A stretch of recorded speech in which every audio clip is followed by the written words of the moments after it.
Y'all ready? Yeah, let's go. We are live, Boog. Oh, we are live. Yes, sir. We're officially back at it. Ka-choo.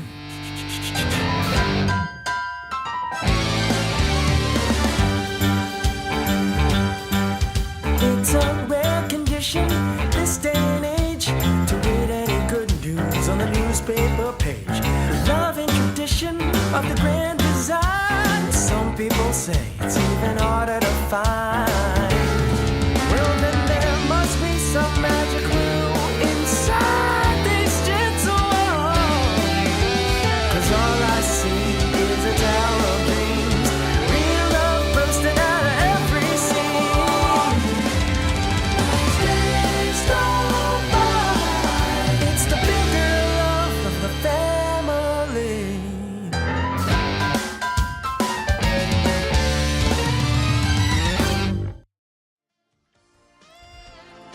The Articulated Comic Book Art Podcast is recorded in front of a live virtual audience and is funded in part by viewers like you. Thank you.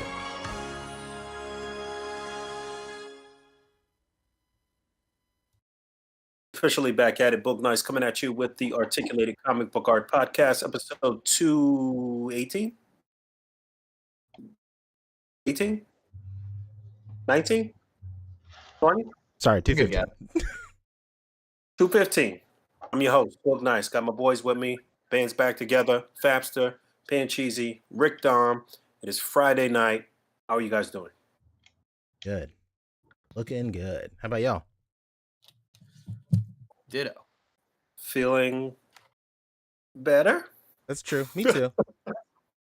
Something happened to us this week, but I don't know. Well, not together, but separately. I don't know what happened. Like, Well, I was telling Rick too, because I'm the one who was sick last week on the show, right? And it was just us, Punch. So I must have definitely gotten you sick at least. dang. And then Yeah. through telekinesis, Bug got the bug too. Yeah. I mean, Yeah, apparently there's a little flu bug going around here in New York City. I don't know. It's been so unseasonably warm in November too, so people been not knowing how to dress and this and that, and get a lot of pollen, and I don't know. I'm not sure what this thing was. Funny thing is, I started coming down with whatever this is when I was not even in New York, but That's still, crispy. my dad's sick right now, so I don't even know. Oh no. Yeah. Yeah, like earlier, like in September, like late September, I got sick, and I swear to God, man, it hit me harder than COVID did this year. I Oof. mean, what the fuck? What's going on here? What kind of this respiratory illness ain't no joke. Yeah, it took me down for a day. I mean, mostly I think it was probably my body just saying, all right, you need to actually lay down and sleep and not look at any screens and just sleep for 24 hours, basically. see, that's what That's I what I'm thought my thing was, because it was such a mild, so mild symptoms that it was just a sore throat. I thought it would just been maybe like a sinus infection or something. So I was surprised that I even tested positive, but that was on Wednesday, night that I got my results for that. And by Monday morning, I tested again and I was negative. So I beat that shit in a matter of days, and I was able to make it to Judas Priest. It was awesome. Whoa. How was You're it? not just. Oh yeah. How was that? Incredible. Oh, there we go. I You love to hear it. I got 8th row seats, and I bought the ticket day of. Wow. What? Wasn't even terribly expensive. Honestly, Motley Crue was more expensive. Not like that whole lineup. But- Did you go with Kyle? No, he couldn't make it out because he had gone to see the Who with his father. So Who? he's Oh, the Who, Well, not the guest sorry. Who. The Who. The Who's they're my still father. Call they're me Who. still alive.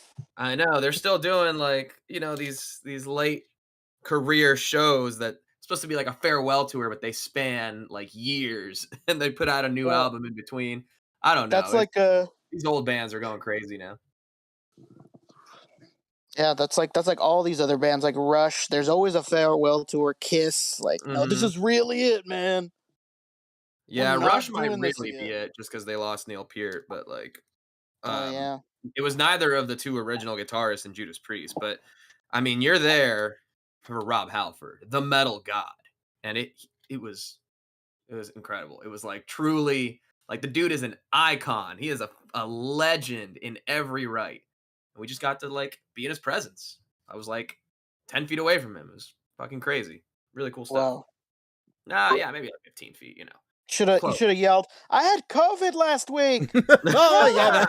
Robert, I should have brought a COVID last sign like a week. wrestling show that says "I beat COVID to be here." Oh no. Oh yeah, it was incredible. I haven't seen them in like 9 years, but to see them this close, oh my god, dude, it's fucking amazing. Incredible set list. Yeah, just an awesome night. That's nice. That's crazy. Yeah. All right, who's gonna top that? I mean, What? Pancho, I thought you had you looked you were reaching for the gun on your holster, like you had something killer to say. nope, No, nothing. Ah, man. Yeah.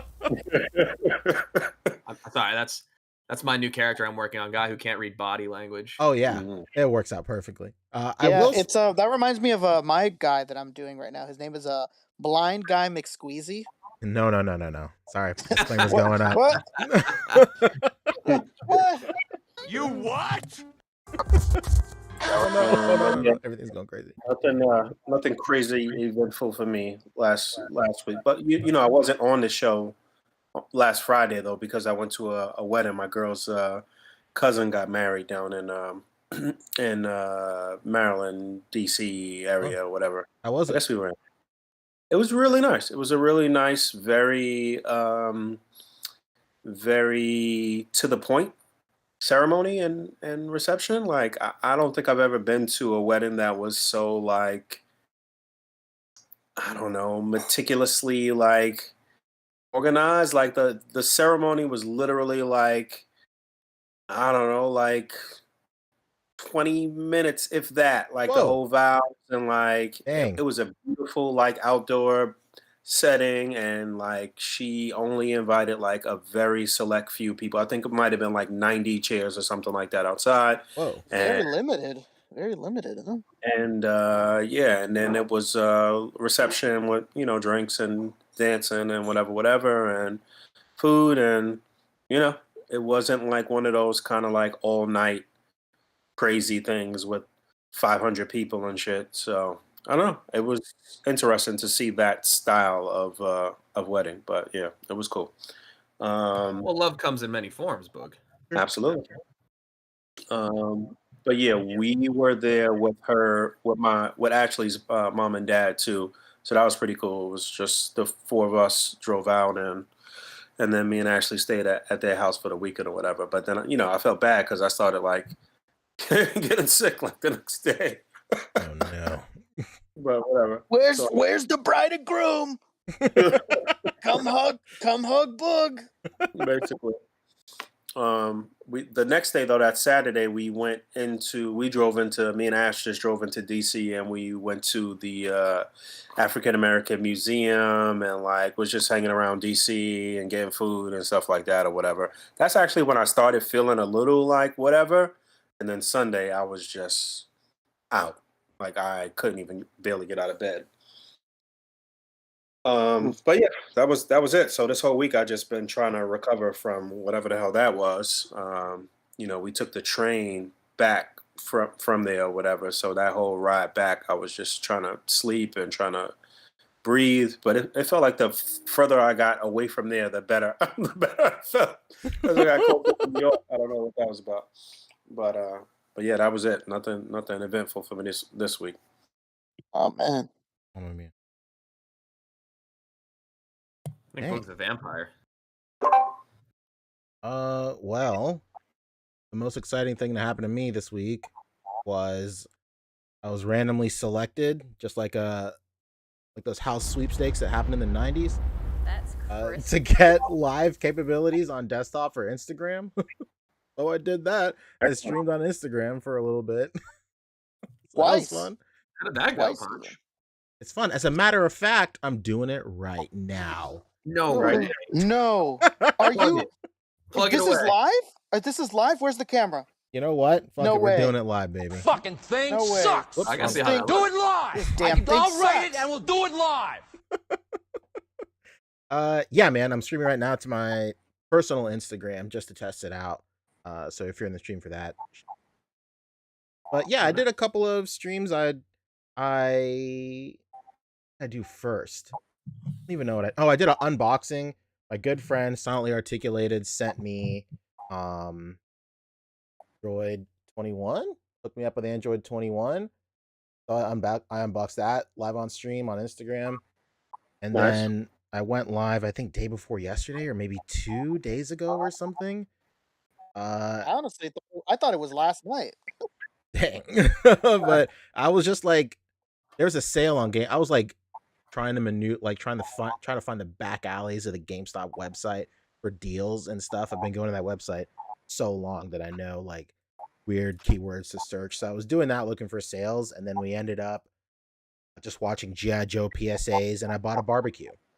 So Oh, is that the only one that you ended up buying that night? yeah, because I mean, like the roadblock doesn't look like how he looks in the PSAs, so I didn't get the roadblock. Did you look them all up? Because one of them does look like it. I swear. Spirit looks like he does in the PSAs, but yeah. I haven't gone back to that Walmart yet. Hopefully he's still there. Oh man.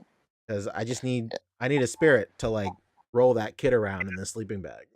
Yeah, man. Hell yeah. Fucking, he's gonna roll him up Horatio style, huh? Horatio style. Horatio style. No, he said Geraldo style. That's what he said. Geraldo style. So like fucking Geraldo Rivera, yeah. We ended up capping the stream off with just carrying on the same energy we had last week on the podcast, which was just doing weird Fact or Fiction Beyond Belief bits. So we ended up just watching like clips of Beyond Belief, Fact or Fiction, and then going down that rabbit hole, we found a promotional video he did for PUBG Battlegrounds where he does a parody of Beyond Belief, Fact or Fiction. And he does it like it's the show, but it's obviously for PUBG. And there's like a compilation of outtakes from it.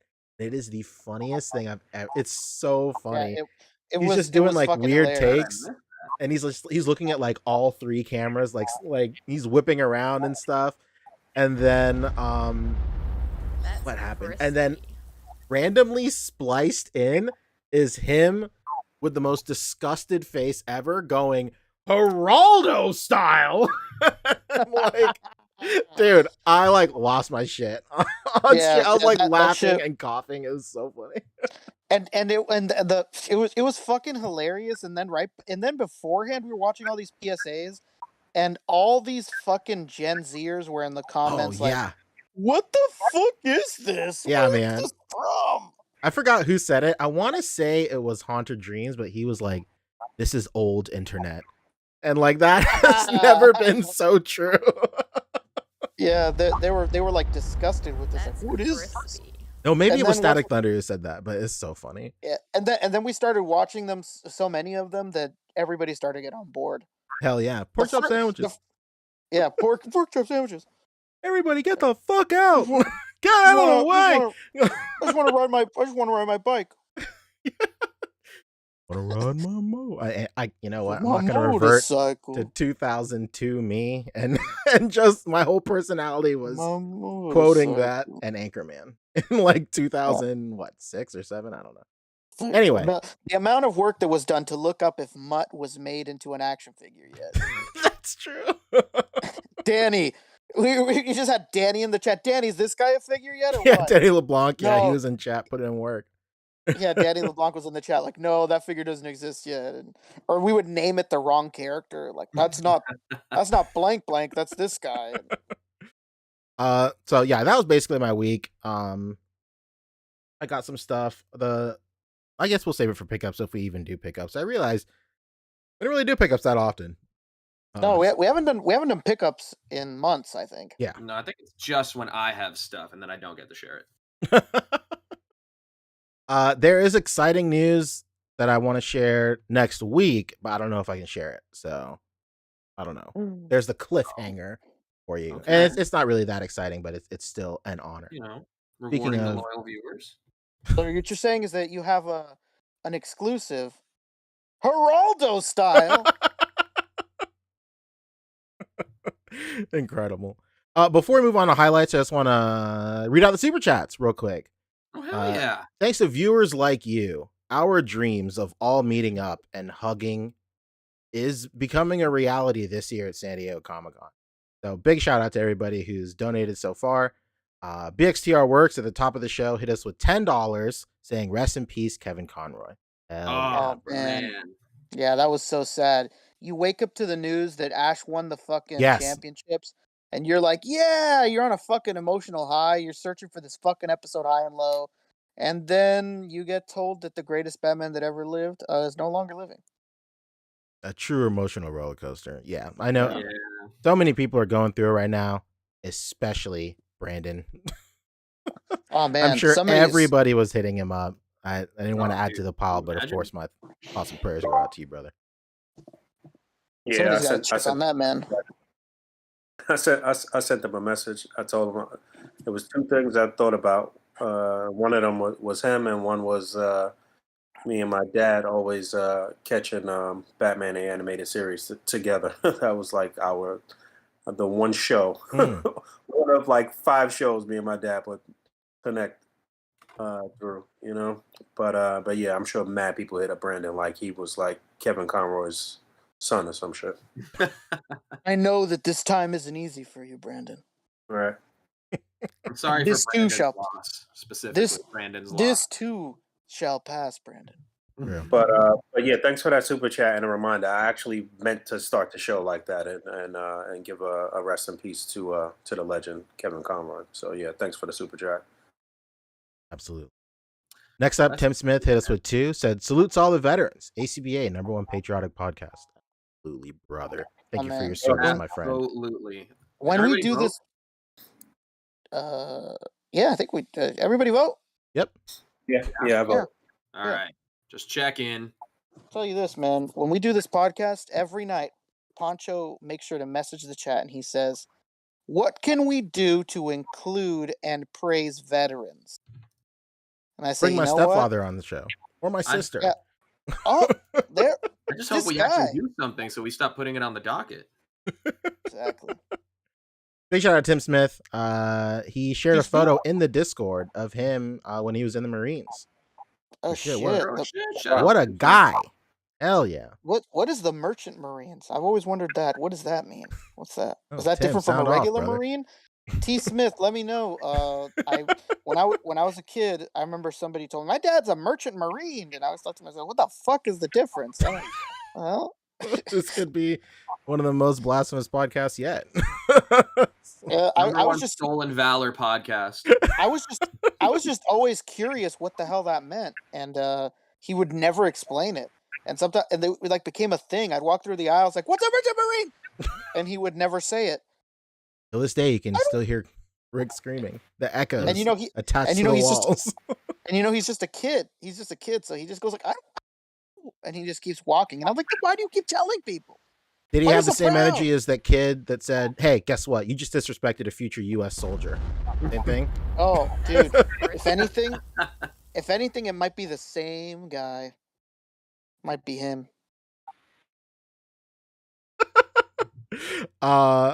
Static Thunder hit us. First of all, I can't disregard that. I hope you find the answers you're looking for, Rick. Well, someday, I hope. Someday, huh? Static Thunder hit us with 5. He said, "Yo, how's it rocking, fellas? Hope everyone is going well, and that your cereal isn't stale tomorrow morning." Hell yeah, thank you, man. Hell yeah, that's what I'm talking about. That's a good wish. Mine right there. definitely will be because I just don't eat it. Just stays in the pantry. Oh my god, those Fruity Pebbles from 2 years ago. Yeah, I wish it was something that exciting. 206 Toys hit us with 10. He said, "Looking forward to the show tonight, boys. Hope you're all doing well." Thank you, man. Thank you. Hell yeah. Sure are, dude. What a nice sentiment. That's a nice super chat. Yeah, what a guy. Where is the 206? Let us know. Dox yourself, just like in Poncho's last stream. Yeah, dox yourself real quick. Dox yourself real quick. Let us know. What's the 206? Rep the 206 proudly. Let us know your address and social security number. Yeah, why not? Email address, mother's maiden name, all that stuff. St. Louis. You know, just so you represent.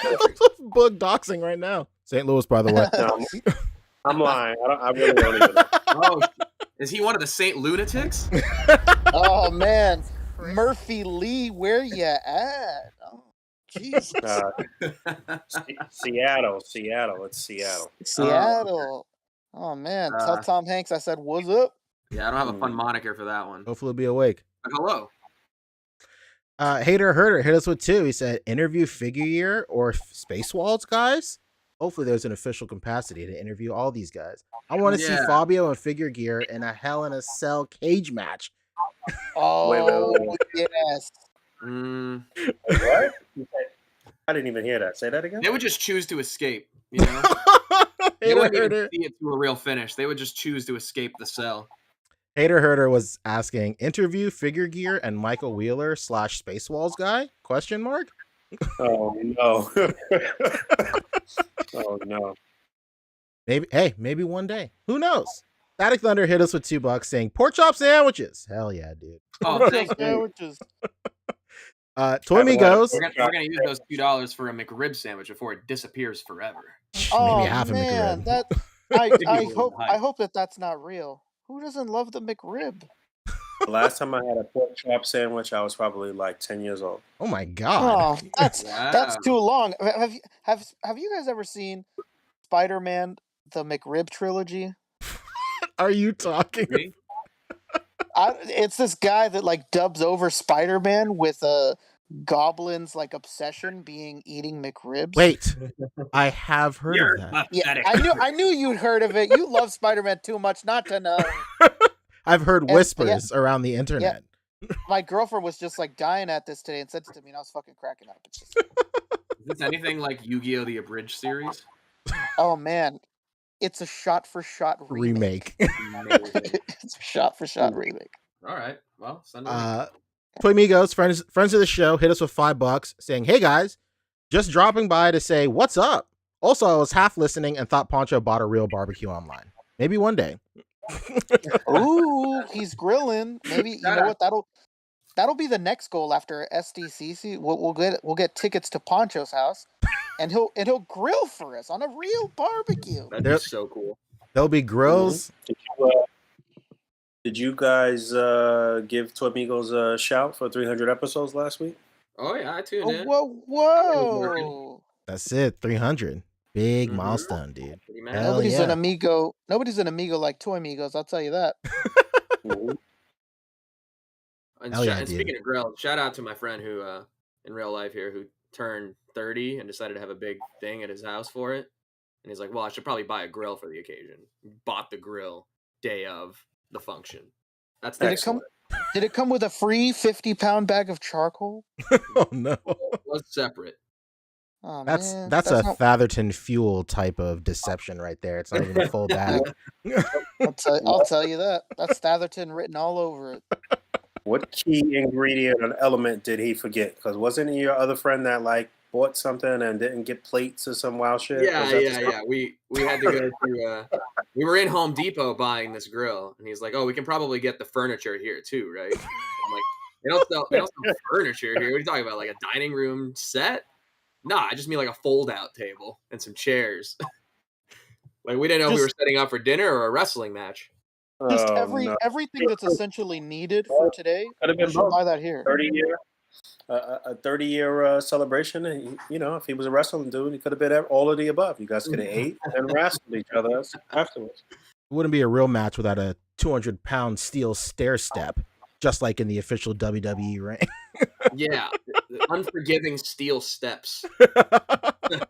Oh my God! Right into the steel steps. I remember that one of the first pay-per-views my wife and I ever watched was Stairs, Chairs, and Ladders, or whatever it's called. I can't remember. Oh, tables, ladders, and chairs. Tables, ladders, and chairs. That's right. I got it confused with another beloved children's board game.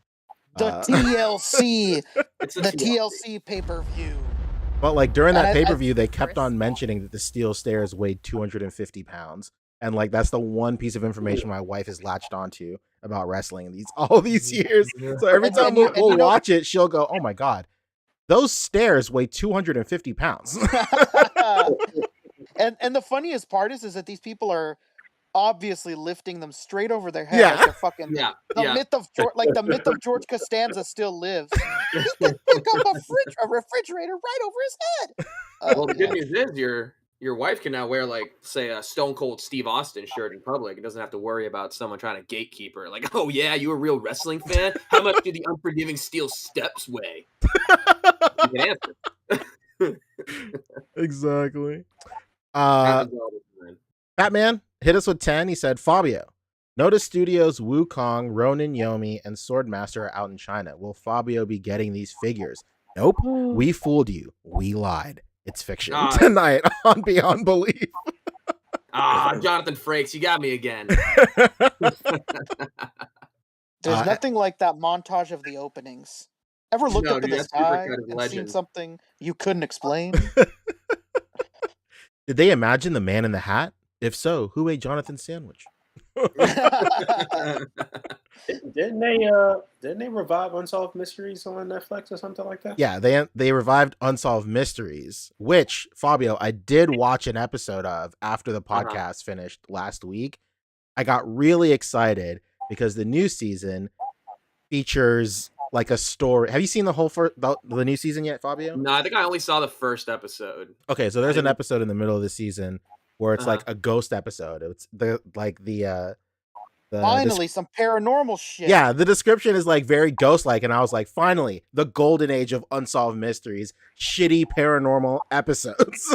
Yes. But like I was very sad because it's like paranormal shit for the first 15 minutes and then it ties into a real murder. And I'm like, oh, all right. Yeah, I liked the newest Unsolved Mysteries, but my issue was just that there was nothing fantastical. True. It was all real. Yeah, it's very true crimey. It doesn't have that fantastical element to it. And there's no updates yet, which I'm pissed about. What? The best thing about Unsolved Mysteries was that guy walking down that like foggy alley in that trench coat going, update. Yeah, it was fog. It was definitely fog. It wasn't just a bunch of dry ice machines. And could you imagine just shooting that day? All right, we're gonna have you go down the aisle really quick. Start the fog machine. All right, turn around and update. Come on.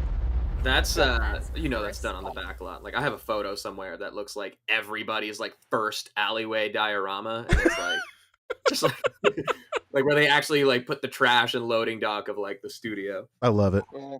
You just want to grab your co-star by the neck and go, "What about my Uncle Ben? Did you give him a chance?" And then Go Figure Go hit us with $2 saying propane and propane accessories for the barbecue. Hell yeah, dude. Hell yeah. You know how we roll. This is a fucking King of the Hill podcast, baby. That's right. And last but not least, Bo Biggs hit us with 10. The man, the myth, the legend. Thank you so much, dude. Hell yeah. Oh, big, dude. Yo, I can't get to check for that Roadblock figure, Bo. I'm so sorry, man. I'm not bullshitting. I'm just forgetful, man. Well, are we talking the man on the motorcycle? Man, motorcycle. What? Roadblock came. No, sorry. Roadblock did not. In that PSA, he came in on a Jeep and then he moved that wire. Fortunately, no motorcycle. I think he wasn't the motorcycle man. I can't remember who the motorcycle man was. Right? What'd you say, Boog? The live wire, yeah. Yeah, he's like, ooh, and he just like tosses it. Incredible. So yeah, welcome to the number one toy podcast on the internet. Let's talk toys, I guess. Today, it becomes the number one toy podcast in the second hour. True. We actually start talking about toys. So before we start actually talking about toys, let's talk about pictures of toys. Let's talk about community highlights. Oh yeah. Fabio, my computer is under an insane amount of stress right now, streaming 2 streams. So if you could screen share this, that would be incredible. I got a couple of highlights this week. Okay, because I'm seeing we'll just go right through them, baby. Beautiful. Okay. Hell yeah. Whoa, this is good. This is good right here. Toys Universe. Yes. I did see this. Yeah, this is really good. This was really good. Alans Dewa, aka Aka Toy Universe, killing it, man. I love how simple this photo is, but like how exaggerative and very like on brand the posing is. Like that is unmistakably a Spider-Man type pose. Like making something as simple as crawling out the window, like so charismatic to the character. I had to highlight this. It's so good. Yeah, this was nice. I'm just a little confused about the what is it I want to say? The just overall look of this. There's a lot of photographers that I mean, I guess he put it through some type of program after the fact or whatever. I saw his seaside and everything. It's a very simple, compact setup. Just that alone is pretty impressive when you pull back and see what he has here and how he set it all up. It's very meticulous and clean and like, but just the look of this here, though, I don't know. Like the processing. Yeah. You know, it's a very distinctive sort of style that we see a lot. Well, that I see a lot on Instagram as far as the processing, how it looks. If it's run through some type of photo editor or Photoshop or something like that, I'd like to know. But It's yeah, just Lightroom, I would it's like imagine. Yeah, it's just Lightroom. okay. Just basic color correction. Probably what he did was it's just color correction is what he did. That's why the blues are so pronounced. He probably just really cranked like the blue primaries and just it's like just kind of the mood of the photo. You can even see on the actual photo, like the seaside, he has the blue light right there. He just did some basic what do you call it? Color correction to really bring those blues out. Okay. Germa 3090 is saying almost like HDR style processing. Yeah, something about like how crisp it is really reads HDR. He probably just cranked like the detail and texture up also. When you go through Lightroom, that is something you can do if you shoot in RAW. You can adjust after the fact how much detail and texture you want to bring out. So it looks like that's probably a slide that he messed with for sure. Yeah, really well done though. Clean cropped and contained, simple and clean. Every other descriptive thing you could say about it. This was really nice. Oh, yeah, Fantastic. absolutely. Gave him the old bump ski too. Yeah, love it. Oh, I mean, no. Plastic Treasure, Daniel Arari. Sorry, Arazia. My fault. Araiza? I'm the worst, and it's small on your screen. Yeah. No, but yeah, he killed it. This is great perspective on this. how's that? Beautiful. You can please make it. Please go back to normal. Once again, clean crop contained. Very, very nice. I really like the perspective on this. It was nice. Guiding the stands really well. It was good. I loved it. Yep, this was real nice too. Like that soft focus here. Real focused right there on his face. That's it. What head sculpt is that? Does anybody know? Maybe a custom 3D printed? That must be custom. Yeah, it's gotta be. Yeah, he says he made it. It looks like Look at this. looks like the cell shaded Mafex Spider-Man though, right? Probably, yeah. Yeah, I think it is. You can tell by the leg right there. Yeah, that leg is a giveaway right there. You can tell by the way it is. So where You can tell by the way it is. Good stuff. Give him the old bump ski at Plastic Treasure. I'll have to look him up. It is. Good stuff. Good stuff.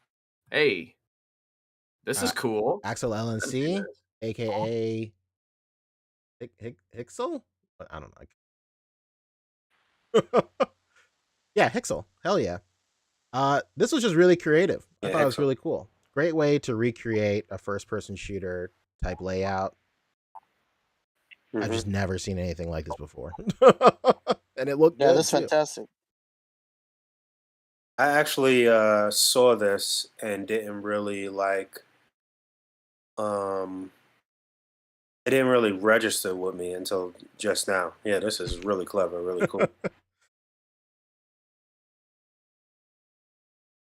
Yeah, it's giving me GoldenEye vibes right here. Yeah, absolutely. Just the way the hand is positioned holding the gun, very GoldenEye. Yeah, 100. And everything about this is really good. Like he lit the explosion, Tamashi effect explosion, really well. Good. Mm-hmm. I love how he has the stormtrooper in the front, looking back at the guy being shot. It's just nice. Very. Yep. Yeah, I like this getting hit pose too. That's dope. It's very good. Very well posed. I would have maybe even just said to throw a little extra light on the blaster right here. Sure. It looks like he's shooting better than that, you know? Yeah. Even the focus is really good on this. Yeah. Killing it. Good stuff. I like this a lot. Yeah, I like this a lot too. Alrighty. Probably sending sweet nothings to the profile right now. Let him know I exist. That's all. Daniel Sandy. Killed it. This was good. This got featured too on the Instagram. Yeah, last Saturday. Yes. This is somebody who has a very distinctive like setup and style. You could always tell you know who these shots belong to based on his backdrop diorama and just lighting style and technique and stuff like that. So yeah, somebody who's been featured quite a bit on the Instagram. I wonder what figure that is because it has that like single elbow. Probably a modified Hulk body, just given the butterfly joints here. You can kind of see. I just can't remember. I can't remember if a Hulk had a single elbow with a swivel like that, but it's got to be, I guess. I think he did, yeah. Hey, a Marvel It's gotta be, man. No. Oh, maybe. Oh, maybe we might be onto something. Yeah. You should know you're the owner of the #1 Marvel Select Facebook group. You know what? If I wanted to, I could pop up in that Marvel Select page and have an answer just like that. Yeah, send your and make sure goons you in. tag Zach Oat in it, because you just should in every post in that group. Genius. Yeah, he did kind of a set with that too. That's really cool. What you said just reminded me, Fabio, like during October, if it was like a celebrity or anything or anybody, I just tagged people in my photos for October. And for my Power Ranger shot, the Yellow Ranger like replied to me in my DMs. It was really cool. Ooh, that's awesome. Like hell yeah, dude. Yeah. It was either her or an intern. Probably her, I don't know. Or it could be an intern. I don't know. Did you let her know you were married? Oh, absolutely. I said, "Hey, thank you for messaging me. Unfortunately, I'm married, so I'm gonna have to block you." This is his wife speaking. Poncho, I need you to turn around because Becca's right behind you, and it's all been a prank, baby. And you passed with flying colors. I knew you'd do it. I knew you'd do it. Yeah, but it was cool. It was cool. I was just I will say, I tagged Vin Diesel in my latest photo, and I was praying he got back to me. Maybe my profile picture should have been me with angel wings or something. Maybe that would have enticed him a little bit more. I was gonna say if there was a picture of him with angel wings and some like terrible quote, he'd fucking like it for sure. Oh man. Sketches Toy Corner says it's probably her. She usually responds to her fans. Yeah, a lot of those Power Rangers like usually just respond because they're just doing like all these like con circuits now, and they'll just casually jump in the DMs and just say a tag photo is cool or whatever. It's nice. It's cool of them for sure. Hey, speaking of Power Rangers, they know somewhere down the line that might be $25 to $50 at some table That's somewhere. True. So That's for show. Hey, speaking of Power Rangers, real Yes. quick, sorry. Remember when they crossed over with Street Fighter? Absolutely, I do remember that. This has nothing to do with that. This is just Street Fighter. Okay, it's good though.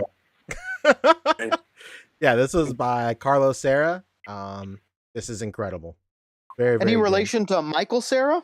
Could be. You never know. He is Mr. Probably, with this spelling, he's probably more related to Matt Serra Oh, UFC legend. from the Ultimate Fighting Championship. Yeah, this is really clever. He's using multiple exposures in his camera. Really great technique. It's just unfortunately a lot of older cameras don't really have this feature, but a lot of newer ones do. So if your camera is like maybe 2015 and newer, then you'll have a multiple exposure. But multiple exposure can be done extremely easily in post too. Very, very easy. But this is great. Doing it in camera, super sick. The only thing that I would say could improve the photo is if he had a solid Akuma like in the back or something like that. Yeah, why does he have those other figures in the back there? What was that about? The guys in the background, it's probably just like background characters, just like their background characters. Street Fighter, there's always like people watching through the fence and stuff. Yeah, I guess so. All right. I mean, I think he could have did without that though. I think so too. I think if there were more background characters, that would have felt more at home, for sure. It just seems like they would have been better even by Ryu instead of like behind the transparency of Akuma. Yeah, exactly. But all that being said, still a really great photo for sure. Showcasing a technique that's not usually used in A.C.B.A, but it's always exciting to see new techniques being used with the medium. Incredible. Yeah, it's real clever though. Alrighty. Next up is Harold. Figure Mania show. No stranger to the A.C.B.A features. I really like this one because of the perspective he did with the tail here. This is like very classic Godzilla. Just the tail in the foreground, and then you have Godzilla in the background. Just really great photography. Super good. Oh, this rim lighting here. This is nice. And the tail had up a few little light posts and lamp posts and whatever too. The debris there. That's really nice. Yeah, man. Very good. Harold always kills it, dude. It's fine. It's becoming more difficult to say something new about his photography. Oh, that's the actual tail too. I thought he like layered another tail onto it. That is another tail. He did. Yeah. Oh my god. So that's a tail probably from a larger scaled Godzilla. Yeah, this guy's got like a larger scale Godzilla. Yeah, it had me fooled up until the focus came out. I had him in the first half, not gonna lie. Yeah. I have been fooled before. That's true. Yeah, that's really good. And what is his diode too? Let me see. Just general debris. All right. He's got all the cool stuff, man. A lot of you A.C.B.A guys are doing PEDs. I could tell, man. Or doing what? What did you say? What did you say? So a lot of these dudes is on PEDs. Oh my god! Weeds, really? Because the amount of just creativity and just like I always think of really talented artists as slightly insane. So it checks out. If you go back to his Seaside real quick, I want to point out that Harold always shoots. The way he layers his stuff is always so smart. The way that his TV is so far back there and his diorama is further in front of the tail, and there's some space in between the tail and Godzilla. Like, a lot of people, when they do like multiple like stages for a display, it's a lot of the time everything is crammed up all together, and like everything is like inches away from each other. Now, whether that may be because they don't have the space, something they can't control, but the way Harold like uses such restraint and like spaces everything so far apart, it really does cut. It really makes, first and foremost, an incredible picture, but it cuts down on the amount of shadows that you're going to cast on other parts of the photo that aren't really supposed to be there when you set it all up behind the viewfinder. So it's incredible. And also just to add on to what you're saying, like the more comfortable you get with your own style and with your um, your staging, then you could do stuff like this. And every aspect of displaying is basically like an actual illustrated photo. So there's layers and layers to wonderful comic book art. Like, you know what I mean? It's, the pencils could be sharp as fuck and be so tremendous. But if the coloring is kind of weak, then that might kind of, take away from the pencils and stuff. So this is literally that right here in terms of the layering that he's putting in here, foreground, middle, background, like, like, so it's expert level displaying with somebody that's very comfortable with their techniques and their style and stuff like that. It's really, at some point after time and time again of doing this, you're gonna fall into that pattern, and it'll be water at that point. It'll just be flowing for you. So just Absolutely. repetition. Keep doing it. And the last thing I'll say about Harold's photography that is really good, specifically for those of you who do like kaiju photography, is he follows a rule that the director of Godzilla usually follows as well. Is he's shooting Mm. from an angle that a real person could be shooting from. Like this really looks Hmm. like it's somebody on the ground taking a photo looking up at Godzilla. And I feel like that's a big obstacle that a lot of toy photographers have to overcome when they first start out, is just getting a good angle, because a lot of people when they first start out just basically set up their display and then take an overhead shot of it, just because it's natural, because you want to capture the whole display and capture as much as you can over it. But the way your mind processes like photos is like, that doesn't look right, that doesn't look like a real person was able to capture that. So it's a great thing. Harold always kills it, man. Hell yeah. All right. Gave that the bump. That's it. I think there's one more I after have this. one more for you, Poncho. Martin J. Flood. At What's Up Danger. This was a really good shot too, man. I love That's the stood out to me this newspapers. week too. Mhm. So good. No, I don't know. It's I'm not windy in that sure. alley. Yeah, it's wonderful the way he articulated the coat and stuff like that. I don't know that the newspaper thing is totally tangible there. Look like that might be shopped, but Take a look. nonetheless, it's very nice. That's crispy. No, Oh yeah, it's it looks there. like he did some minimal.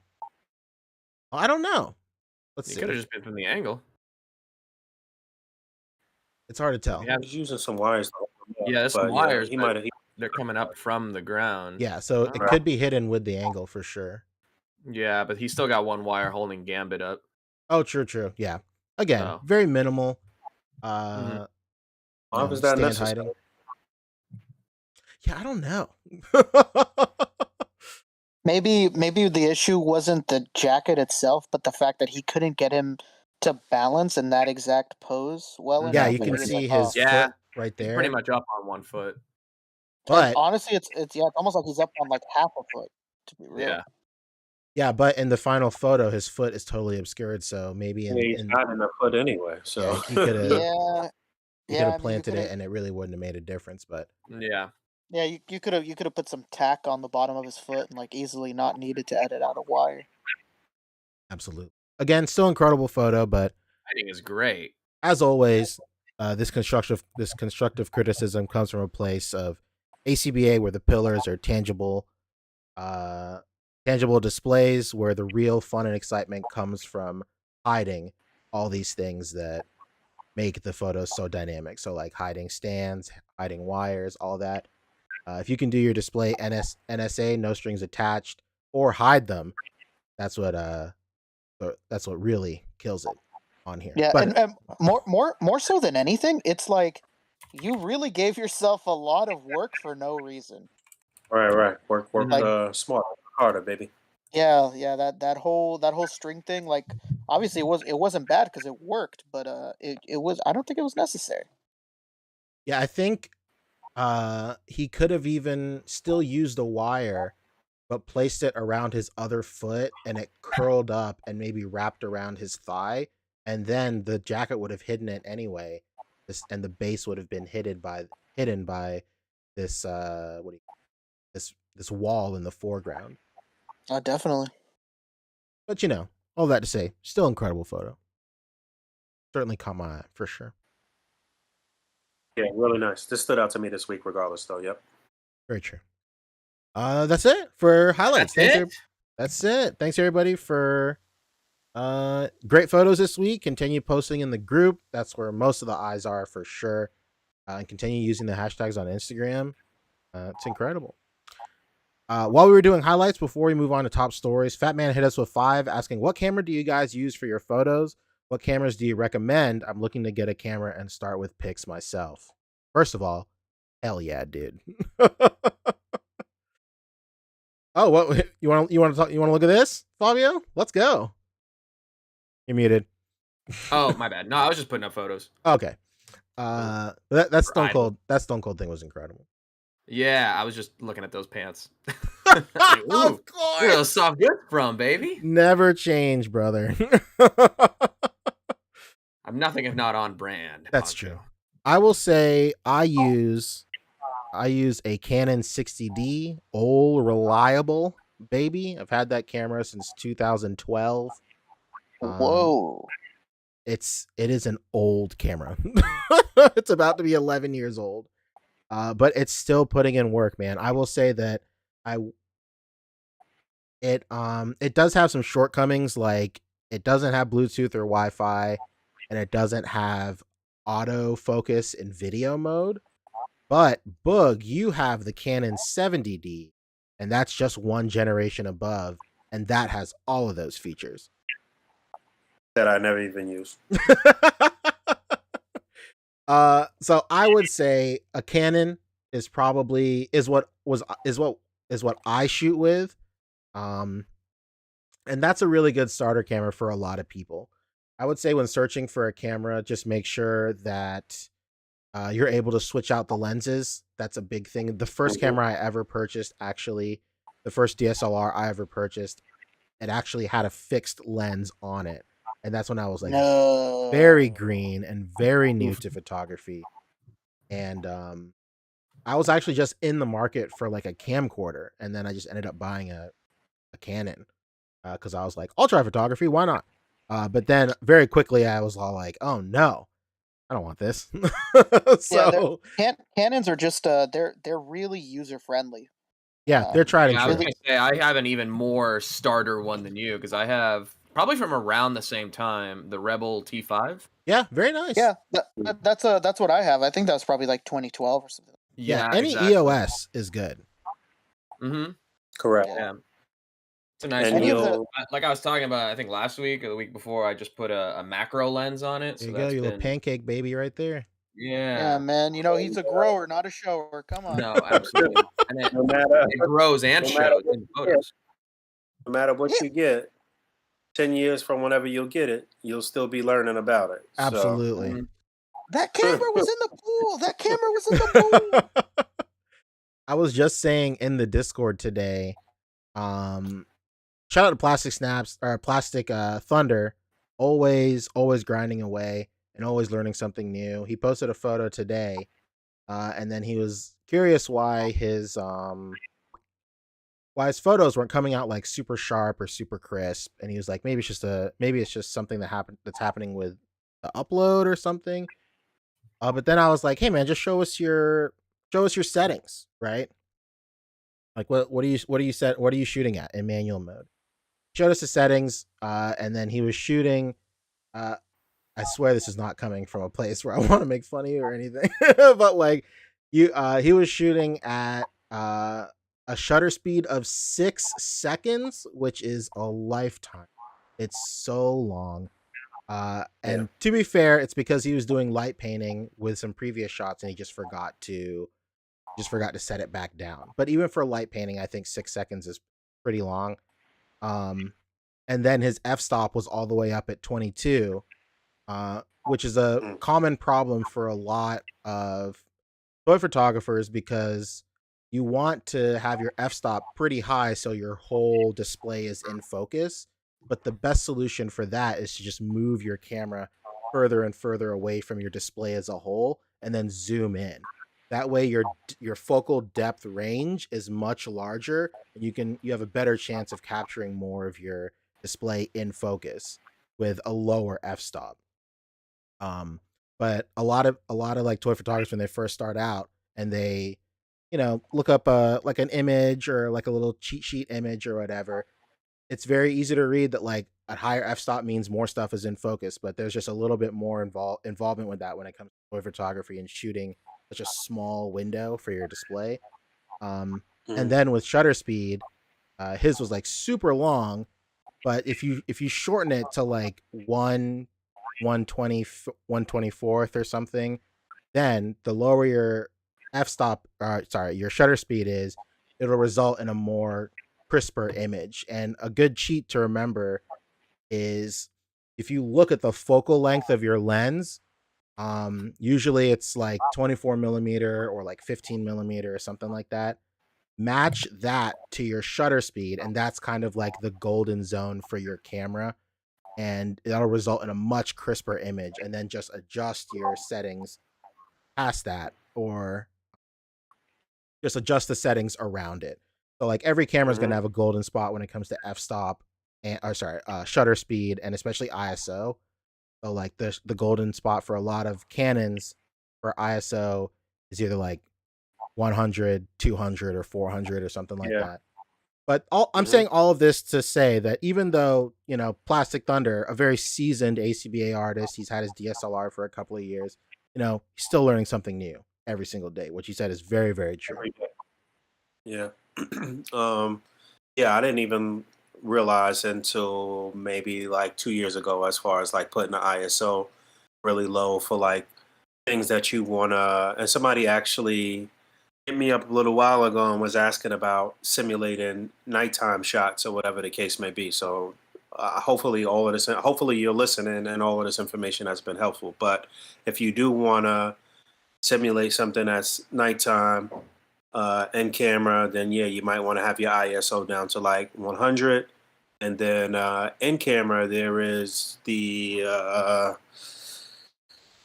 Tuscan filter, I think it is. Oh, Yeah. sorry. Your white balance. You can adjust your white balance for sure to really make your light show up a lot bluer.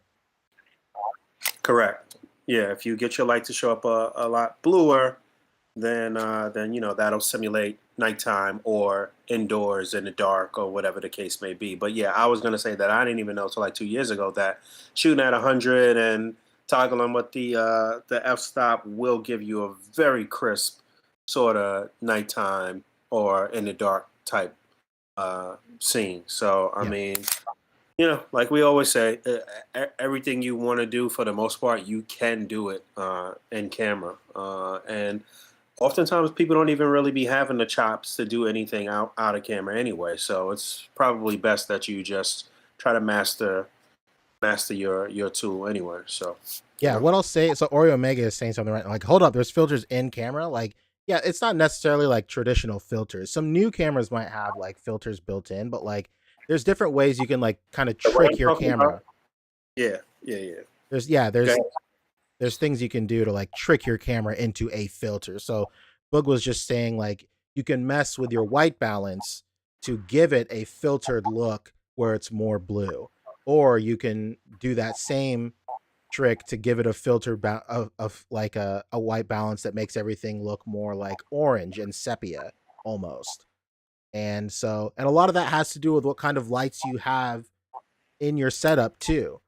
If you have like, Lume Cubes or Ulanzi lights or something like that, those lights have their own white balance too. So it's a mixture of finding a white balance of your lights and then the white balance on your actual camera. And that kind of tricks the camera into giving it this filtered blue nighttime look and stuff like that. Correct. So yeah, it's a lot of good like tools. And like the more you use it and the more you experiment with it, you'll find out stuff. There's there's a lot of people that don't really know that most modern cameras have like color profiles in your camera, and that's what I was experimenting with a lot for this year's with October. Was I was really messing with like the hue and the saturation just to get like these funky, almost filter like colors in a lot of my shots. And you can just set different profiles in your camera to like crank up the saturation or like mess with the tint or the sharpness and all that stuff. So there's definitely ways to trick your camera into giving it a filtered look. And of course there's hundreds and thousands of like YouTube videos and stuff to like just put on and just absorb that information. When I was first starting out, I was saying in the Discord today that like when I first bought my camera, like I knew nothing, but I watched Digital Rev TV, which is like an old YouTube show about cameras. I just watched that. I just watched the entire channel and just absorbed all this information. And it's really easy to pick that. It's really easy to just put it on in the background, and then before you know it, you'll just be interested in what they're saying, and you'll just retain that information. Oh, the other thing too is that starting out, if you get yourself a Canon or something comparable, or whatever the case may be, you probably want to get yourself a 55 lens. Yeah, 55 millimeter for sure. That's right. 55 millimeter lens is probably what I shoot with 99% of the time. I hardly ever even changing out my lens. So lens 55. I shoot with a 24. Is 18 to 55 usually. Yeah, so most kits will come with a kit lens that's like a telephoto which zooms in and out, and that's usually like Fabio said, like an 18 to 55 millimeter. Yes. So those are still great pieces of glass. Like I will say, if you want to venture out further, do something like Fabio and I did, just purchase a separate lens, but like it's like a macro lens or like a pancake lens, which is 24 millimeter, another great lens to start off with. But yeah, just do some research and find out what you like, and then is what it is for sure. Yeah. All right. Hey, let's talk toys. Wow, I think we actually became the #1 photography podcast for a second there. Absolutely. Wow. Who would have thought A.C.B.A. #1 photography podcast? Huh? Wow. What do we have for topics though? So today's topics are Hasbro, Mezco, Figma. We'll talk a little bit about Tamashii, and then we'll head right into the after show, baby. Yes. So, Boog, what was going on with Hasbro this week? Ashley says I'm echoing. Am I echoing, chat? I need headphones. How about now? We all need headphones. Everyone wear your headphones, please. No echo. I haven't heard much echo lately either. Every once in a while it'll pop through, but not that often. Okay. All right. I'm gonna make sure I do better with the headphones. What was I gonna say? What were we talking about? Hasbro. Oh, Hasbro. What happened with it? Hold on, I'm setting my my mic up better here. All right. I actually don't know what happened with Hasbro. Yeah, actually they I guess this was Tuesday morning, maybe. I think it was Tuesday morning. Shout out to Winger Loose. He had sent me a screen cap of Amazon Canada, and they had put up the pre-order for Molecule Man, and then you could see the Build-A-Figure on the side of that image, and they had put up a pre-order for, or maybe it was just a list page, but they put it up for Molecule Man, the Extremis Armor Iron Man, and Orb. So that's how we got tipped off to the fact that they were all going to be part of one wave, and that it was going to be this Serpent Society dude as the Build-A-Figure, but Adder, yeah. But not too long after that, Hasbro actually just went ahead and put up the official pre-order at like 1:00 Eastern time for this full wave. So we were already aware of all of these characters. We just weren't sure how they were going to come and if they'll be part of a wave and if there was going to be a Build-A-Figure. So we did get the full reveal of the wave. The 6 figures in the wave that you need to complete the Build-A-Figure are Ultimate Captain America, Yelena Belova, Black Widow, Smoking Jacket, Wonder Man, or Molecule Man, and Baron von Strucker. And then the 7th figure in that wave is the highly anticipated Extremis Armor Iron Man, which does not come with the Build-A-Figure part. So those are probably one of our best Avengers waves in a long time because there's no like movie characters or like, it's all comic based stuff. Yeah. Now, some questionable decisions in terms of some of the body molds, and we see that goddamn Bucky Cat mold for War. Terrible. Questionable, but apparently it's supposed to be brand new molds on Ultimate Cap and Extremis Armor Iron Man. I saw a lot of people doing comparisons with the unboxed looks of the figures and saying that Iron Man looks really small. I'm a hold out hope for Iron Man because they've done so well with Iron Man in this modern era that times out of 10, when you get one of these newer Iron Man figures in hand, it usually checks out. So hopefully they didn't screw up this Extremis Armor Iron Man.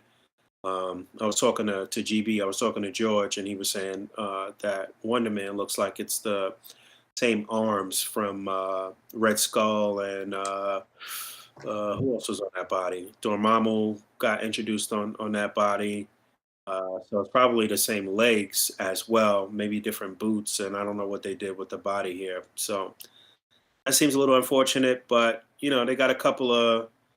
It looks like Molecule Man is going to be using those same arms and legs too as Red Skull, Dormammu, and Wonder Man in this wave as well too. So I don't know. I think it's a pretty decent Avengers wave, but then they come with the Puff Adder Build-A-Figure, and it's just like, damn, like, all right, it's an obscure character we never got before in figure form, and it looks like they're trying to round out this Serpent Society, but they've been trying to round out this Serpent Society for like 10 years or some shit now. It's the long con. And everything that's come before Puff Adder right now is super outdated at this particular point. So it's just like, it's whack-a-mole with Hasbro with some of these things. You know what I mean? Like, all right, this is dope. Cap, yeah, I'm feeling it. Molecule Man, we finally get a Molecule Man, but then, I don't know, man. I'm not sure how I feel about this shit. I'm not feeling like super excited about the rollout for some of the stuff here. What would you have rather preferred? In terms of a Build-A-Figure or just like overall synergy for the wave? Like, who would you swap out for who? And I don't know that I would necessarily swap out anybody, but I would swap the. Sometimes I just be like side-eyeing Dwight in terms of the choices he makes for the molds that he wants to put certain figures on and shit. It's just like, damn, you got so much shit at your disposal. Like, why did you pick this body though? Like, you know what I mean? Like, especially for Orb, they gave him that brand new great head sculpt and like, damn, but you're gonna put that on a Bucky Cap mold in 2023, bro? Like, what? Come on. What are you I doing? guess it's like I said, man. The only way is Dwight just got to pay us a certain amount of money. We'll go to the factory, destroy the mold, and then Hasbro can't do anything. Like, they're gonna be, hey, what's with this budget for this wave, Dwight? He's gonna be like, oh, buddy, we didn't tell you. Somebody broke the mold for fucking Bucky Cap. Oh no! Looks like we can't use it ever again. Dang. Sorry, guys. I would like. Darn. I We'd have would to call like a it, detailed, not even detailed, but like just some rough outline of what the budget is and like the process they take to really manage that budget. Like, they've said it time and time again that sometimes at the end there's only enough left for them to dust off a friggin' Bucky Cap. But like, I'd love to know how they get there. Like, obviously, we have like a rough idea. Like, newer molds are going to cost more. That's a bigger, percentage of the budget. But like, how much can they mix and match? Like, how much does, or like a ballpark of like, where does deco passes fit into the budget, or like this collar accessory, like on this dude, like where does that fit in? I would just like just some jumping off point to help consumers understand why they have to keep on hitting us with a Bucky Cat mold.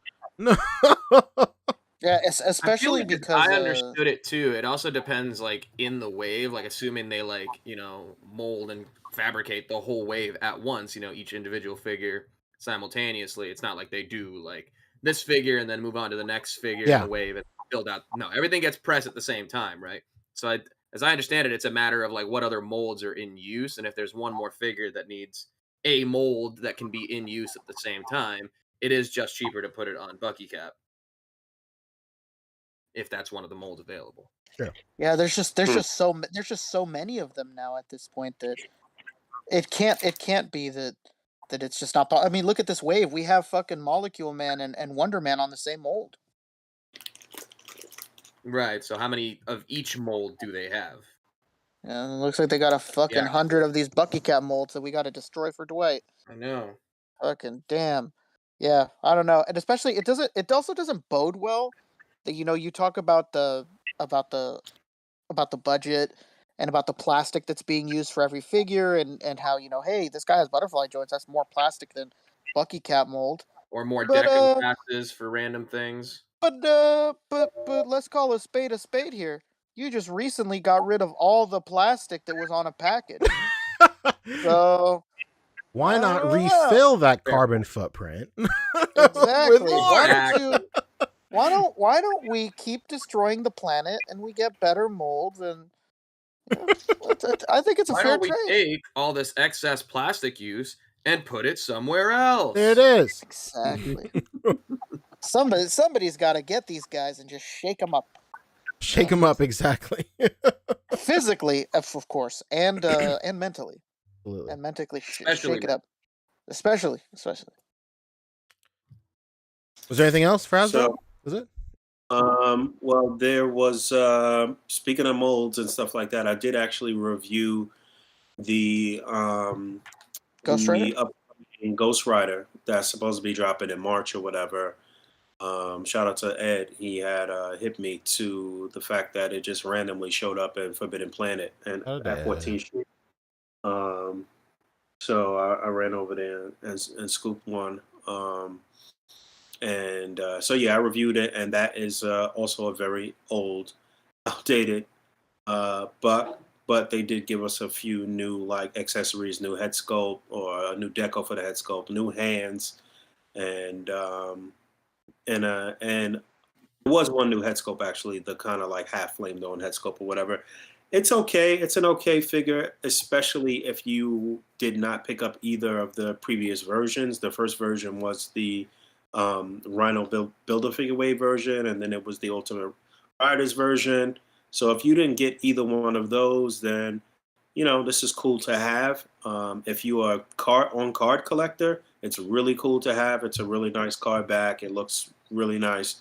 It'll look nice on your wall or whatever the case may be. But again, we talking about the AIM soldier body, basically, so it's just like, come on, bro. Like, I do think that if you're a veteran, that you'll hold tight because that something else is definitely going to be coming for Ghost Rider. Quite a few things. So,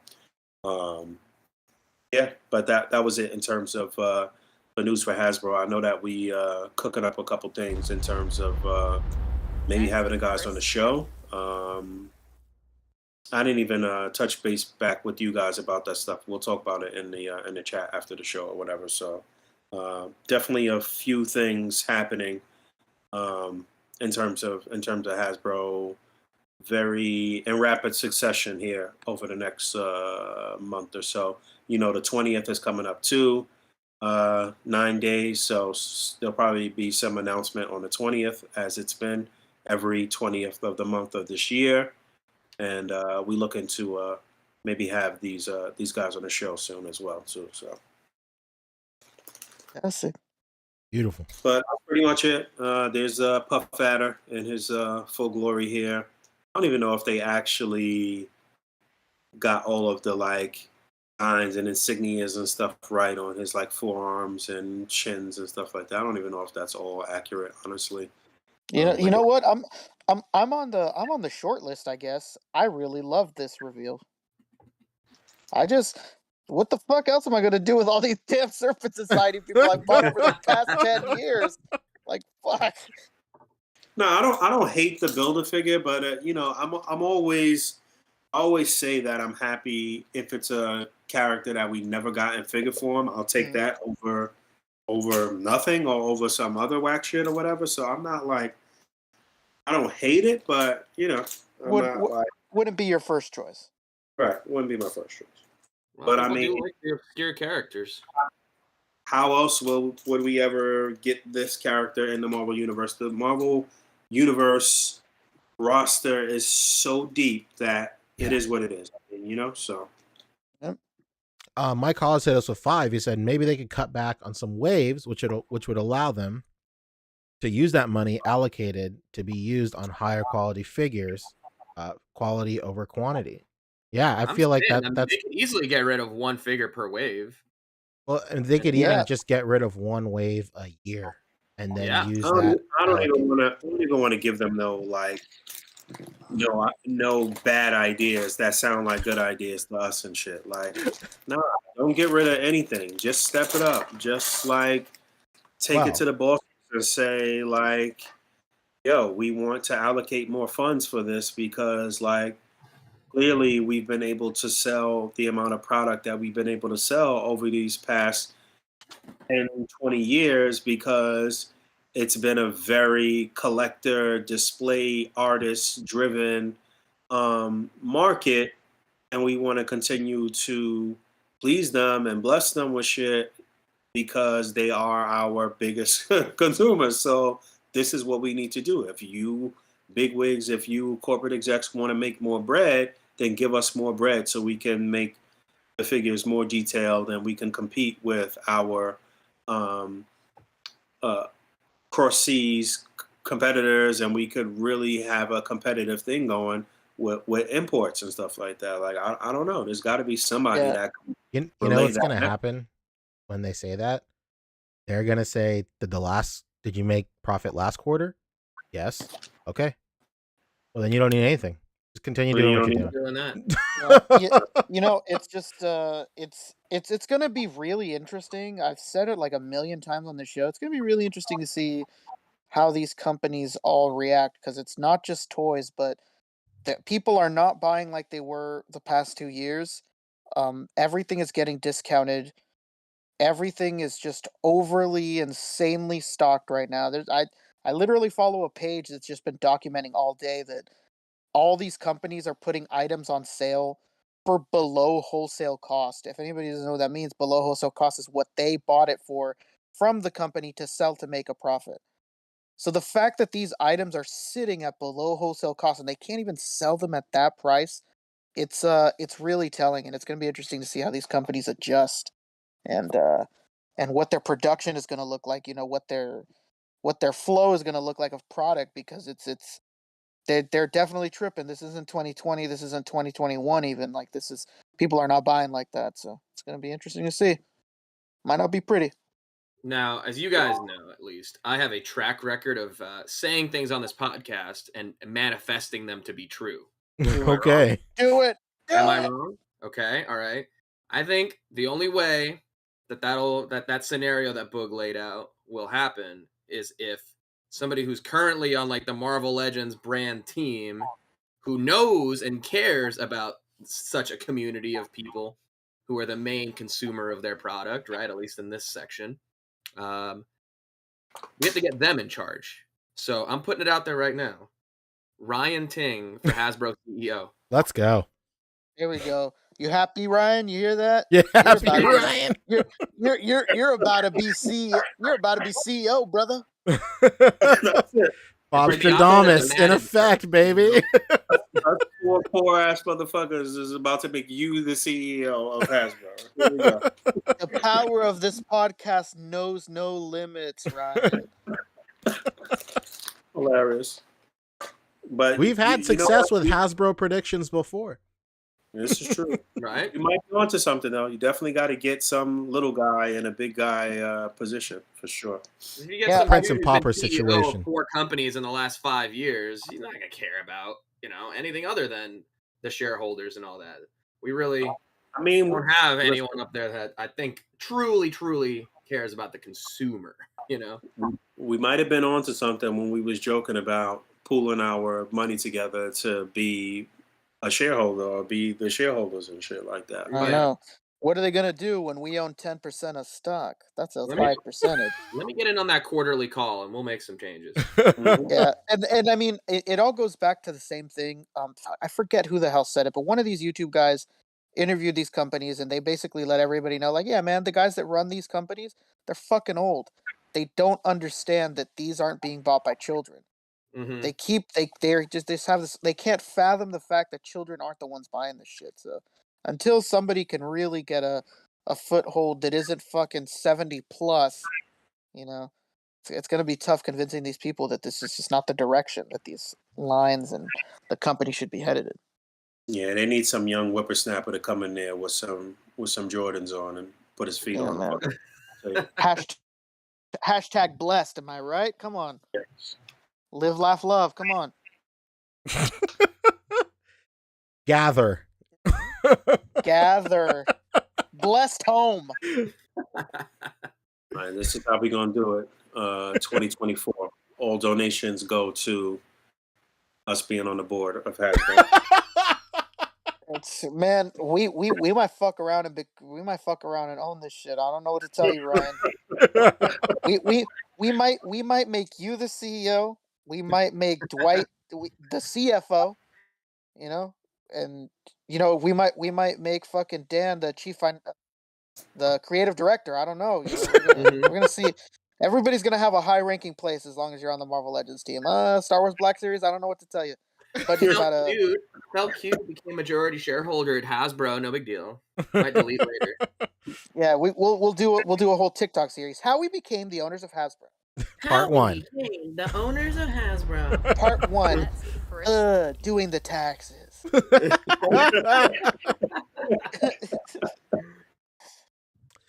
Toy Amigos just hit us with 5, saying the fact that they haven't made an accessory pack shows the bigwigs aren't even listening.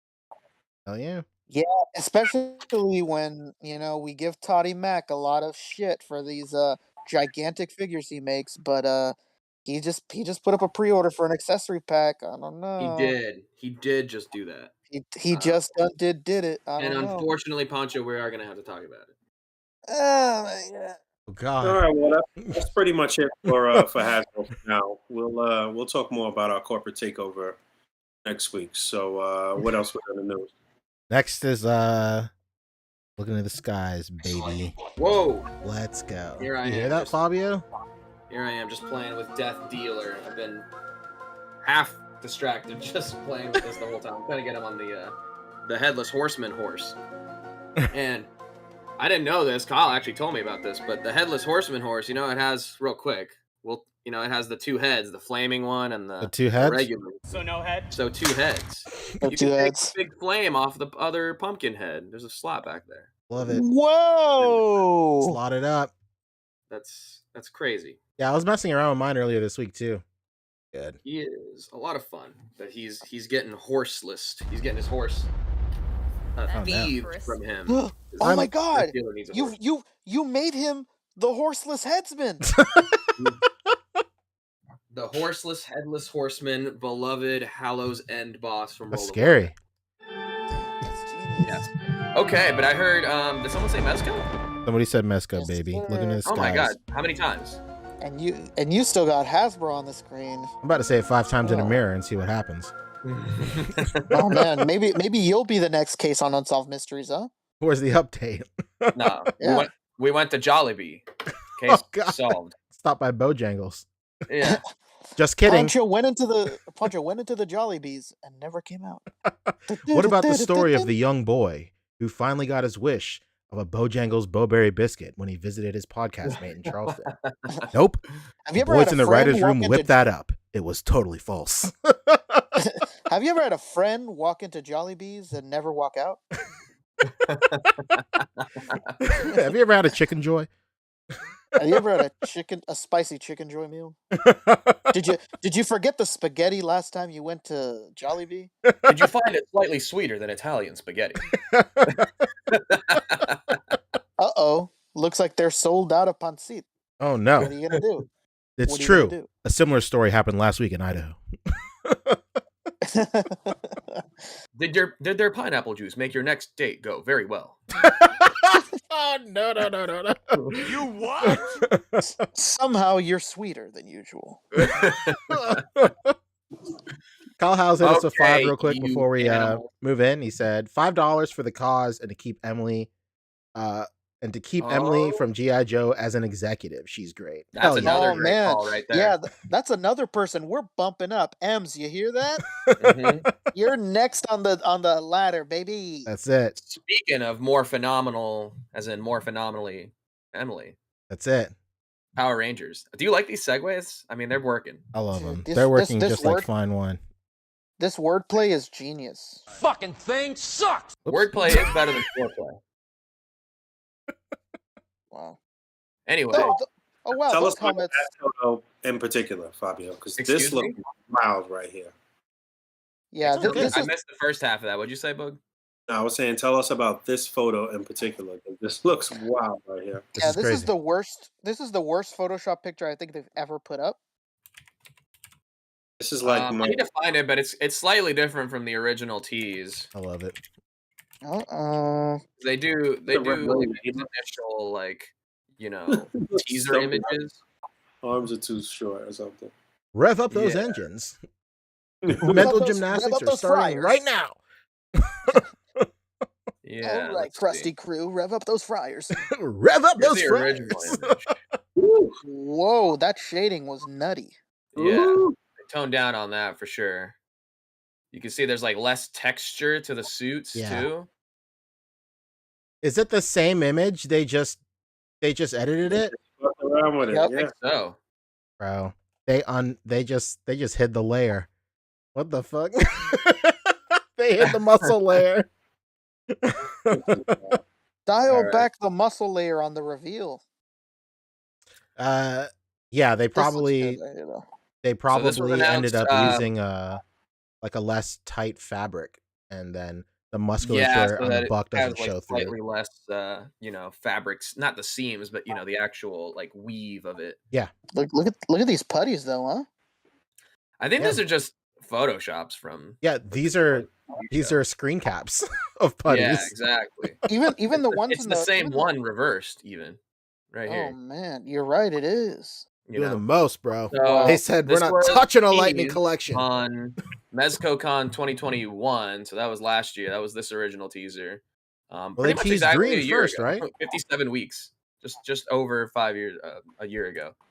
And then on Tuesday, they're like, "Hey, coming tomorrow, You love it's the Power Rangers. It's the Morphin' guys time. from the 90s coming at you now." Coming tomorrow. Yeah, they just gave us, that nice 24 hours notice. You love it, right? And we were all expecting, hey, it's 5 figures. Probably gonna be at least 450, probably 500. And 400. So $20 less even than the Fantastic Four set. with one more character. With one more entire figure. So And you get what was the price of Ghostbusters? Ghostbusters was $350. It was 75 each, whatever that amounts to. Oh wow. Oh wow. Yeah. And then the Warriors was, I believe, the same. Fantastic Four came with a lot of stuff. It did, yeah. This still does, though. I would say It does come with a lot of stuff, but they probably it's saved a more lot of like money. for each individual character than the Fantastic Four. The Fantastic Four is like a full set, probably has more, maybe, but Yeah. each individual character I think has more here. So Well, for to those their- unfamiliar, these are the Mighty Morphin Power Rangers Yep. from the 90s, the American version, Yep. right? And they contain the following members: the Red Ranger, There he is. the Black Ranger, the Yellow Ranger, the Pink Ranger, and the Blue Ranger. Wow. This is the most riveting coverage of this I've ever heard in my life. I thought you would enjoy it. And did you know that actually the footage of the Power Rangers in the Mighty Morphin Power Rangers series of them in the suits is from the original Japanese Toku show. And then they refilmed the non-costumed scenes with American actors. My God. Yeah. Yep. I know. Who told you that? Who told you that? Blowing minds over here. I know. I get it. It's a lot of information to take in, especially if it's your first time with the Power Rangers, but I think these look cool. You're doing a great job of selling these. I don't think anybody needs to be sold on these. Come on, it speaks for itself. If you're a Power Rangers fan. It's certainly speaking. They sell themselves, man. Yeah. I mean, I think if you're a Power Ranger fan and avid collector of the brand, these are probably an easy pass because you've probably got them, at least this specific team, 3 or 4 times over already on Lightning Collection. You'll probably get a more rich, character, I don't know, cast. You get your villains, you get your monsters, and even something like Super 7, which is a different scale. You're still getting villains and monsters and all that. This is just the core cast, the 5 Mighty Morphin Power Rangers. They have announced, they actually, I think, showed it before the 5-pack right here, was the Green Ranger. So we know the Green Ranger at least is coming. Just about to ask that. I was like, I could swear they already showed the Green Ranger. Let me Are you in another room, Boog? What's going on? Say what? I think he's doing the dishes. You shouting from across the room, brother. No, I was like laying back on the couch just holding the mic. Sorry. Shit, maxing and relaxing. I like it. You know what would be nice? They would never do it because I'm not in charge. Crispy. But it would be really nice if the Green Ranger was a 2-pack with civilian clothes Tommy. Oof. That would be really cool. I wouldn't even mind if it was a 2-pack with a White Ranger. Yeah, that's the way to go. I was just about to say, realistically, it could just be green and white, But That'd be sick. I'd love a civilian suited, with that green plaid Tommy always has for some reason. With the headband, please. Yep. With the headband, please, a real cloth headband, please. What is interesting is that they didn't do, like the cat head for the Pink Ranger, so you have both options. I think they're really leaning into just people who fucked with Power Rangers in the first season and completely ghosted it shortly after. Like, yeah, including a cat head is almost considered a deep cut, considering how much of the overall Power Ranger fandom just completely fucking ghosted after the first season. So perfect. You're describing literally me. Absolutely. So, I'm not someone who's stepped up at all with Power Rangers since then. So Cathead. So Cathead. Yeah, if they did a cat head, then they should have done an Aisha head, an Adam head, a Rocky head. They should have. I mean, realistically, they could have done that. They could have done all of that. Yeah.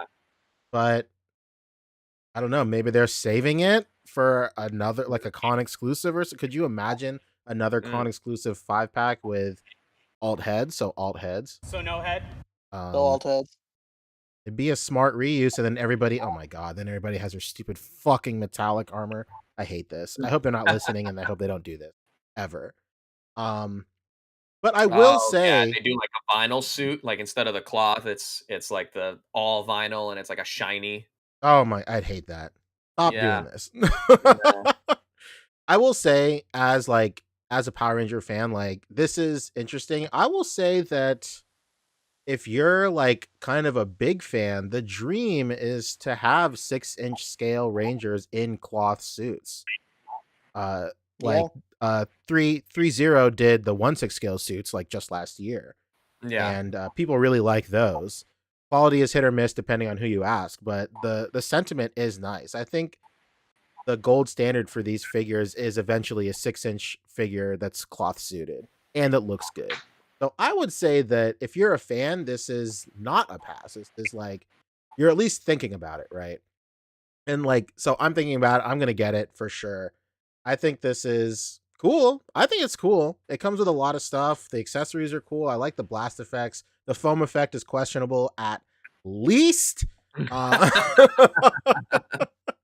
But, I can't wait to have that in my Mezco accessory arsenal. Oh my God.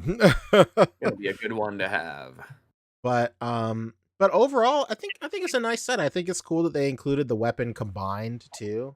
You know, they didn't have to do that, but they put it in there. That's pretty cool. And I will say, I wish Billy had glasses. I don't get why he doesn't have glasses. Yeah. I'm with you there. He almost never doesn't have them. Yeah. I will say some of the speculation too is that these are going to be on the Christopher Reeve Superman body / probably closer to actually the Batman Golden Age body, which is a different upper torso, but overall it's that Christopher Reeve body. Yeah. Kid Amazo is saying that the foam is from one episode where they fought the Bugman. Yeah, exactly. It's just interesting that they decide to do the deep cut on the foam. Like, what plans do they have for that foam mold? That's just what I want to know. Like, that's a good idea. That's a good thing for their tooling library too. It's just interesting. They decide that's the deep cut, and then the glowing sword. Like, those are just two weird deep cuts. That it's just strange. But I'll say the set is nice. I really like it. I think the most enticing part about the set is the price. I feel like everybody was surprised at the price. $400 for 5 figures. Like Fabio said at the beginning, like, I was expecting these to be $525 easy. Like, there's no doubt in my mind that these things are going to be at least $500, but $400 is almost a deal. Isn't that how much the 3-0 set was? 3-0 was $600 for all of them, I think. Okay. That makes sense. But they're also they're 1/8 scale. That was a good deal too. Or 1/6 scale, sorry. The 3-0 set was a good deal too. I mean, realistically, when you really think about it, this is a very easy and cheap set to manufacture. 3 of the figures are on the same buck, 2 figures are on the same buck. It's the same pattern for 3 of them, same pattern for the other 2. And the only thing different between all of them is the head sculpts. So it's very minimal, like, you know, budget allocation for that stuff. Whereas like a Ghostbusters, you have everybody's in suits, but they're all extremely complicated suits. Whereas this is just one piece of like full body, you know, nylon or couple whatever. Of vinyl overlays for the diamonds. Yeah, it's at least you know they understood. I'm assuming that they understood that we would know that, you know, besides the IP aside, this is going to be a cheap set to fucking produce. Yeah, absolutely. You know. Kid Amazo says, CMB Rock or CM Brock says 3-0 was 5 something, not 6. Okay, my fault. Oh, okay, that's not bad. That's not bad at all. Yeah, even at 6, it was a good price. I mean, we said that when that set was out. We were like, wow, that's, you know, it's a good price for that set. Yeah, we all almost became the number one 1/6 scale figure podcast. True. Osnap is saying, but there's too much Power Ranger saturation. You don't gotta tell me twice, dude. Pardon me. Yeah, they one brand, the main brand that owns it now is the one oversaturating it too. That is true. All these companies know that they got us by the balls. They know it. Yeah. Fucking Power Rangers fans are ravenous. Yeah, especially first season fans. You can sell these guys anything over and over and over again. I will say that like Mezco's gimmick is good enough for me to, what is this? Triple dip on this team? Good for you, Punch. And you know, it also helped that the head sculpts I think they're really nice. I think the head sculpts are nice too. It's easily the best Zach we've ever gotten. Oh yeah. That's one place where Hasbro fucking is eating shit on there. Yeah, they fumbled the bag. Sucks. It's terrible every time. The Zach is good. They got even his like weird hairline too. It's incredible. Yeah, man. Oh yeah, they got that Brink hairline on there. Dude, is this the Red Ranger that went to jail for fraud? It is. Oh fuck yeah! I will say Yeah, the Jason's head sculpt is a little off model. Trainee's is a little off model too. I think her face is too wide, but overall it works. I think so. Yeah, the head sculpts was the thing that stood out to me the most. They almost look too good to be true. So we'll have to wait and see. You guys saying how great they look. We don't know how they fucking look yet. It's true. That's also very true. yeah. With any company, these pictures say one thing, but once they're in hand, what are they going to really say? True. But I'm hopeful. Mezco reviews usually only get better once they're in hand. So. Uh-oh. Here we go. Everyone likes to complain, but as soon as you get it in hand and the figure's amazing, it's easy to just forget about that. We gotta get you some cloth pom poms over there. Let me tell you something you guys might not know. When you guys aren't around, my husband is really nice to me. Oh no. When you what? It's different when it's just me and him. It is different when it's just me. He said the last time was the last time that's ever going to happen. He said he's never done it and he's never going to do it. You know what, Poncho? You just gotta let me make my own mistakes. Maybe 6, 7, 8. Let's say 10 more times. You don't understand. He put it on his son's life. No! No! That's for real. He's keeping his word. Oh no. So let's take bets. When do you think we're actually going to get this? When do you think we're really going to get it? So estimated July to September. Now the furthest ahead pre-order of all the Mezco of all the 112 pre-orders out. I'd say we get it. It'll for sure be delayed at least once. I'm gonna say this is a 9-month estimate here. I'm Audio gonna say takes the safest bet in the world. I'm saying it's gonna be part of next year's end of year just onslaught of stuff that's hitting at once. That's what's happening right now. Really interesting. I think it's gonna be Predator, Alien, and one more are due soon, very soon. Yeah, somebody tell me The Crow being the other one. Yeah, the Crow. That's the other one. About the estimated amount that they taking in on these NRDs every time. Like how many people you think they sell, or pre-sell a figure to each time? Didn't we do that math? I don't know. This was a $40 deposit though. A little more than just a simple, $22, $28 here and there. I'll tell you something. There better be a lot of people canceling Constantine so my waitlist converts. Mm-hmm. Yeah, you patriot, vote with your wallet. You mad about your 89 Batman? Cancel all your pre-orders so that Rick can get his waitlist. I wait to hear. I walk up slowly next to people and I go, so you collect Mezco? And they go, yeah. I'm like, who you got on pre-order? And then once they say Constantine, I go, man, fuck Mezco, man. You should just cancel all your pre-orders and show them what's fucking real, man. Just cancel them all. That'll show them. I mean, I wouldn't be surprised if every time they put up a new pre-order, there's a ton of cancellations for other shit. Oh yeah, you gotta assume. I mean, people say that on the internet. I don't know why they'd be lying about it, but it's always like, I'm not pre-ordering anything until I get my existing pre-orders. But what would really show them? So just cancel those existing pre-orders. Mm-hmm. That'll really get them. And that's what I mean by hey, people complain and stuff, but then once they get the figure in hand or they see that other people have the figure in hand and they canceled it, for a moral high ground stance, then they're like, does anyone have this for retail price? Does anyone have this for non-eBay prices? Trying to pay non-scalper prices. Yeah. Well, another pre-order and awaiting quite a few more. So we'll see what happens. The Death Dealer is shipping out. I got mine. He's incredible. Old blue skin. Old Bluey McBarbarian enemy for Conan.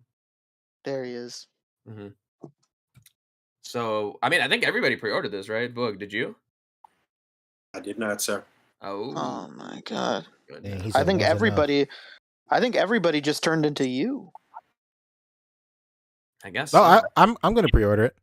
That's what's called being an influencer. Oh! I thought we were talking about Death. I thought we were talking about Death Dealer. Yeah, everybody. Death Dealer. Oh no, then- I was talking about the Power Rangers pre-order. Did you pre-order Power Rangers? Oh no, I'm good on this. Oh, Yeah. okay. But you, I Rick? pre-ordered it. I Hell pre-ordered yeah, this. brother. Yeah, it looks hella good. I'm getting it through my guy, so basically, I'm getting it through my guy. Wow. Yeah, let's Wow. go. So You let's. gotta let's have a get, Mez guy. let me get this straight. So I'm the only one that's a real Mez head, and pre-orders through Mezco. You guys are just these fucking posers that wait for some guy in a fucking alley. Dang, Rick said, Wait, I'm the only guy wait. giving these guys a interest-free loan, and you guys aren't? Yeah, come What on. the fuck? Don't you guys really? Don't you guys love this company enough to give them your money with no strings attached? Yeah, you know what? I'm gonna drop a pre-order right now. Actually, Why you guys? and Rick to be and, fair, I don't get it from an alley. I get it from in front of a Target. There you go. P, you didn't pre-order this yet? Not yet. I'm gonna pre-order through this Facebook retailer. Got a toy code, Wow. baby. Toyco, good one. Yeah. Well, he's got toys and he's a company. It is. Mhm. I do it through that for these like huge Mezco releases. I'll do it through him so I can just hit him with like, $50 every week or some shit like that or something. Just nice. like a payment plan almost. That's more responsible for me. Well, I didn't order this, so if one of y'all want to order it on my thing, then you can. Oh Yeah. shit! Mm. There it is. Now this guy's fucking talking. Now this man is. I'm surprised you're not even interested just to review it, Boog. Fuck Mezco.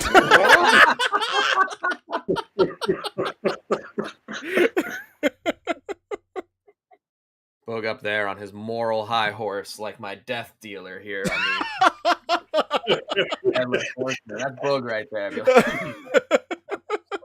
So hold on. That's Death Dealer on the Mythic Legion's retarded horse, huh? Excuse me. Whoa! You Whoa. Not politically correct. We can't say that. The No, you disclaimer. sure can't, especially in relation to horses. This horse has a funny face or what? What's he's got the berserk Yeah, horse face? Yeah, he's got the goofy. berserk horse face. He's got the teeth Oh out. my, damn! Now I So you really say he's need got this. a funny face? Well, it makes him money. I tell you why. Everybody just buys him so he could be the berserk horse. Well, I put him on this. Somebody I think in the chat was even asking earlier why I didn't put him on the McFarlane horse. My Conan's on the McFarlane horse, but I wanted this one from Headless Horseman because he has the red eyes. You got the red Oh eyes. yeah. Those terrible Shadow red beard. eyes. Those horrible red eyes. Where's Spider-Man with my McRib? Yeah. I don't know. He just sends them in. Oh well, on that scene actually, when he's croaking him, the guy goes, "Oh wow, I actually kind of like this." He's getting choked out. An 89 Batman come out and play. One random thing I noticed on this guy too, he has spurs, so he's meant to be on a horse. Let's go. Oh. Damas and Caballeros, huh? What is this, Woody? Is the new Woody? What's going on? He might as well be Johnny Caballero of AAA Lucha Libre. Whoa! Get All him right, next to let's- SHF Buzz. Come on, get out of here. Yeah. All right, that's it for Mezco. That's been it for Mezco. Now we're just clowning around. Just a bunch of boys clowning around. Fridays for the boys, baby. Let's go. Yeah, Fantastic. I've heard that. Rick, what's good with Figma? What's going on? Dude, it's literally just one thing, just like with everything else. Quick hit. It's just go on Ami. It should be the only Figma that's on the front page. Oh, that's it.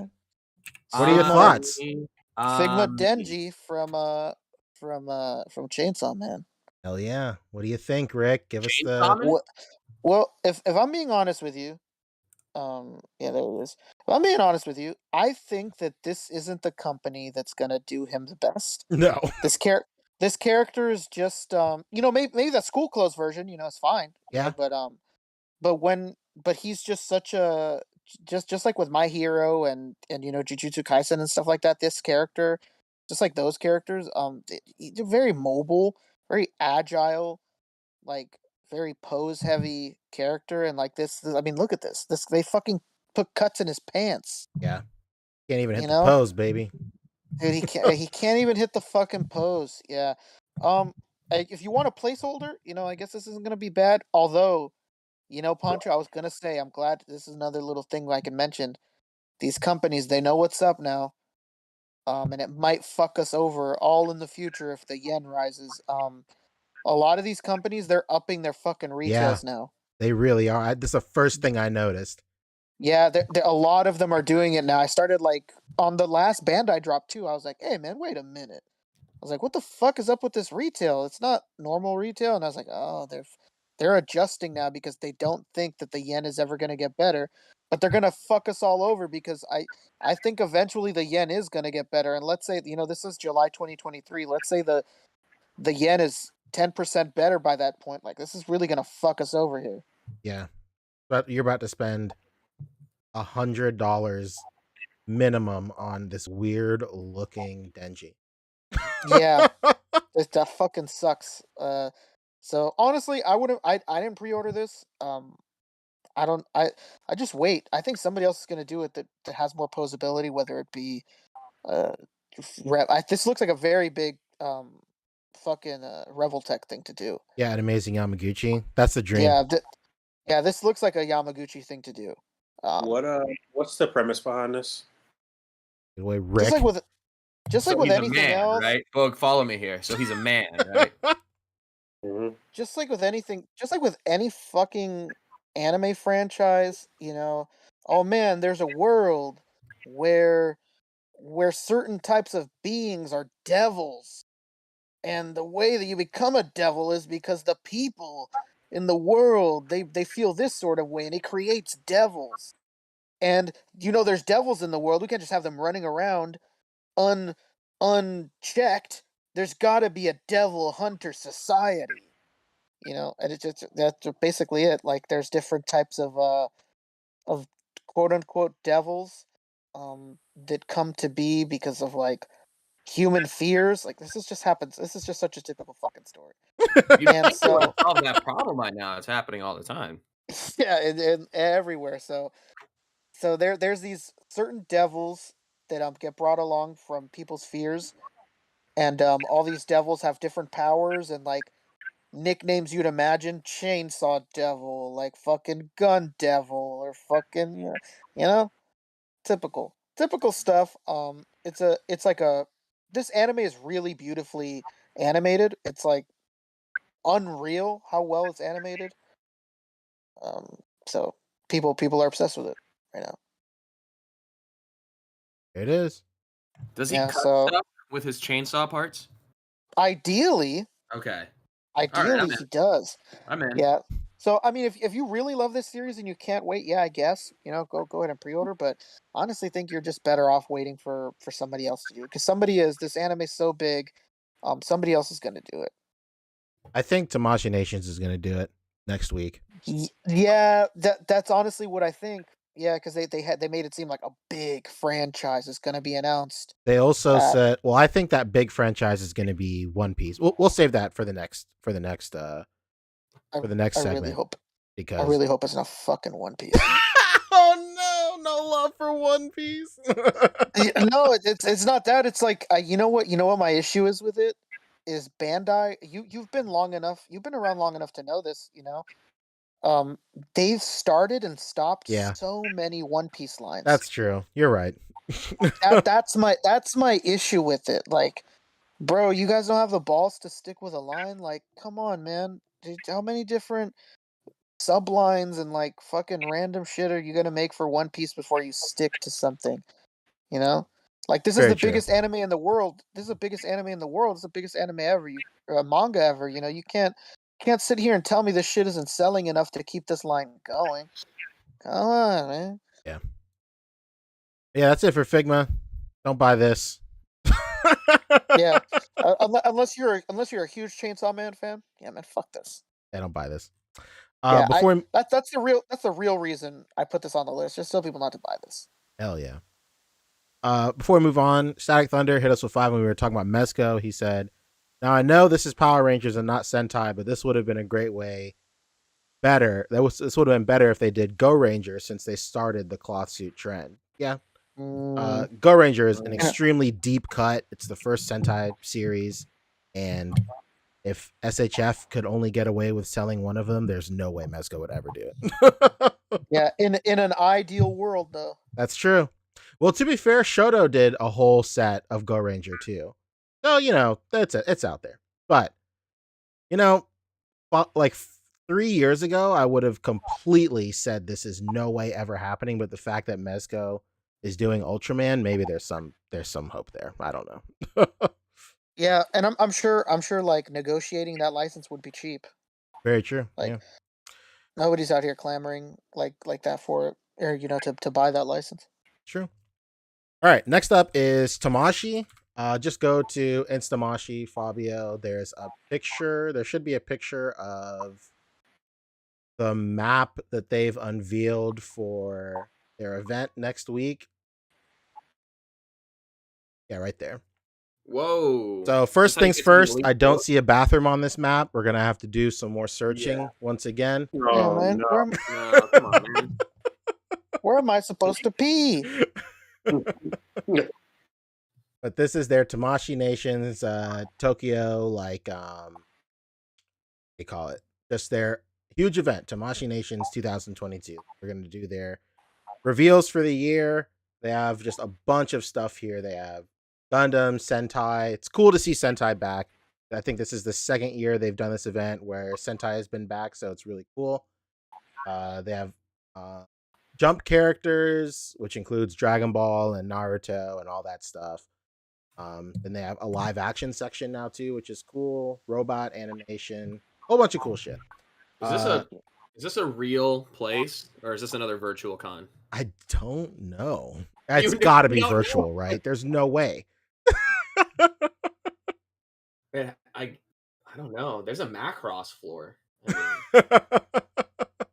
So they have a facility in Tokyo, right? I love the question mark. Macross floor? Nation's floor? Tamashii core? I don't know. Who knows? Entrance? But yeah, I'm sure in some capacity this will be at their physical location, but then they'll do. But I don't know. Maybe their facility is crazy enough that it actually looks like this. I have no idea. We'll see. We'll see when we get the virtual tour going. We'll see what's good. But it's cool that they're doing it. Another big thing is they're dropping some hints that they have the rights to announce the next Dragon Ball Super anime and possibly movie at this event too, which is super cool. But this happens next week, I think. Yes, on the 22nd, maybe. I don't want to. Like that. Maybe the 18th. I don't know. Something like that. Then they've been teasing that there's a new license that they have. That's what's gonna piss me off. No, One Piece is a new. Yeah, that's true. They say they have a new license to announce, and they made it seem like it's on par with DBZ and this, and I don't know. It'll be interesting. Man? There ain't no way. I'm assuming that's where coming soon is at. Could you imagine? Just close your eyes for a minute and imagine a Yu Yu Hakusho. Oh my god! I would cry. I'd cry. That'd be great. If only. And you know what's been pissing me off, Pancho? What the fuck is up with this TM revolution, bro? Know your audience. All those times that you kept Dragon Ball characters, locked up behind a Japan or any character. We're like, oh, Japan only wants this. You know what? This is that guy where you should have been like, Japan only wants this. Yes, absolutely. Why does he have his own like label? Yeah, it's like this big thing too. I'm sure you noticed on their Instagram they fucking post like the 3D file up and they're like, TM Revolution is coming. Like, bro, this isn't fucking BTS. What the fuck is going on here? They're hyping this dude up. His music better be fucking life-changing shit. True. Yeah, for everybody out of the loop, he's an artist. He sings. He's like a musician in Japan. That's it. Yeah, that's super sick. Cool. Is he one of the Jump characters? Yeah, they lumped everybody into Jump characters. That's kind of you know, ticking me off. Anyway, it is what it is. That's it for Tamashii. That's it for the show. Well, you know what? Oh, there was third party. You want to throw this in here? Okay, let's go. Possessed Horse posted some stuff, I think. Oh, that's right. Yeah, go to Possessed Horse. They showed that their Super Saiyan 2 Goku is happening right there. So they are once again. Now, how did I know exactly what you were talking about there? It's because you're an anime master. Period. Mm-hmm. Thanks. This isn't Goku. This is Majin Buster. Majin Buster, incredible. So once again, by moonlight, they went to Tamashii factory headquarters and stole some molds, and here we are. This is pretty cool, I guess. A cool alternative if you couldn't get the exclusive and you don't want to wait for your P Bandai thing to populate. But they also showed off the Dragon Ball Heroes Goku Black that's coming out. Can you see if that's anywhere on their profile? I'm not sure. Go down. No, so they haven't showed it. It's not on their profile yet. Oh, that's from Kong Studios. Never mind. That's not. No, is it? No, it's from Demoniacal. Anyway, it's not on their profile, but they showed that that's coming soon too. I think this Majin Buster is gonna be really cool because it's just more opportunities to get that aura out there, and this aura is infinitely better than the first aura they put out. It's way better, and it has slots for like electricity and stuff. It's really cool. But yeah, that really does it for Demoniacal Fit. Kong Studios is putting out their third revision of this Vegeta, that bloody Vegeta right there, Fabio, that you're hovering over.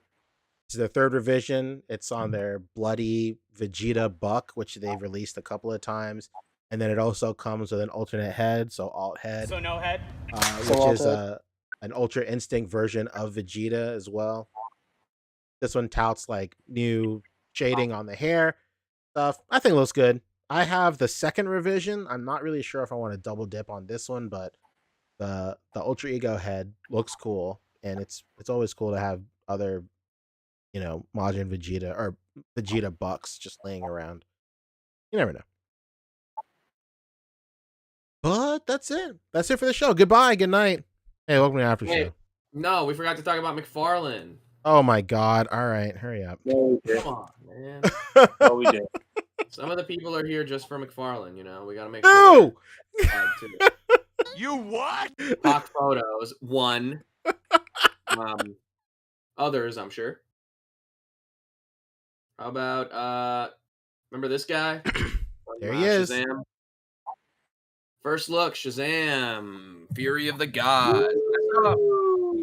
One thing that I notice about like trailers too is honestly like a lot of them, even like on the effects front, look a lot better like when you're in the theater, because they had a trailer for this, they had a trailer for Ant-Man and the Wasp, and Ant-Man and the Wasp Quantumania looked a lot less like Shark Boy and Lava Girl on like a big screen.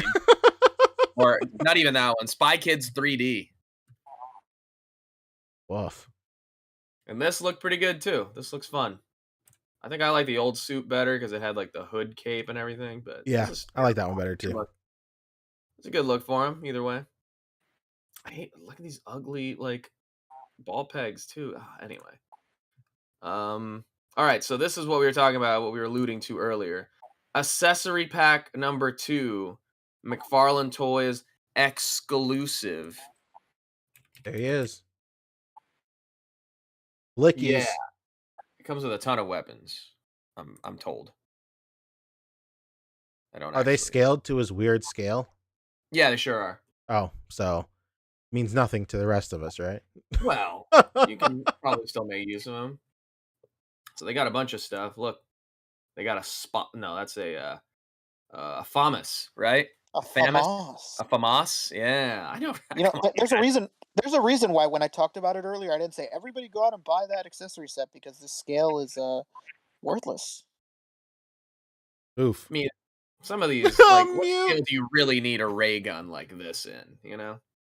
Oh yeah. This would be great for like scrolls. I don't know. Oh damn, yeah, that would be a good squirrel's gun actually. Damn. Yeah. There's some more rifles. Ooh, look, a sniper. Ooh, MP5. Another ray gun. How about a straight up musket? Just a flintlock musket. How about an old timey gun, like a steampunk gun? I don't know what that's supposed to be. Ooh, a I'm sure gold some of one. these are like for specific characters too, because they can't include them with the character if it's DC. But a lot of this other stuff. Was that P90? Oh my god. How about some snub nose pistols? Huh? Oh, only one of them is really snub nose. The other one's regular. That's a revolver. How about some Lugers? Hmm? Give them the Luger special. How about a minigun? Huh? About it. Painless. You know what? That one scale might not be bad, but then what? You're gonna pay fucking $14.99 for that? It is technically a better deal than the first one because it's the same price and you're getting 2 more weapons. Weapons. How about a quarter Weapons. pistol?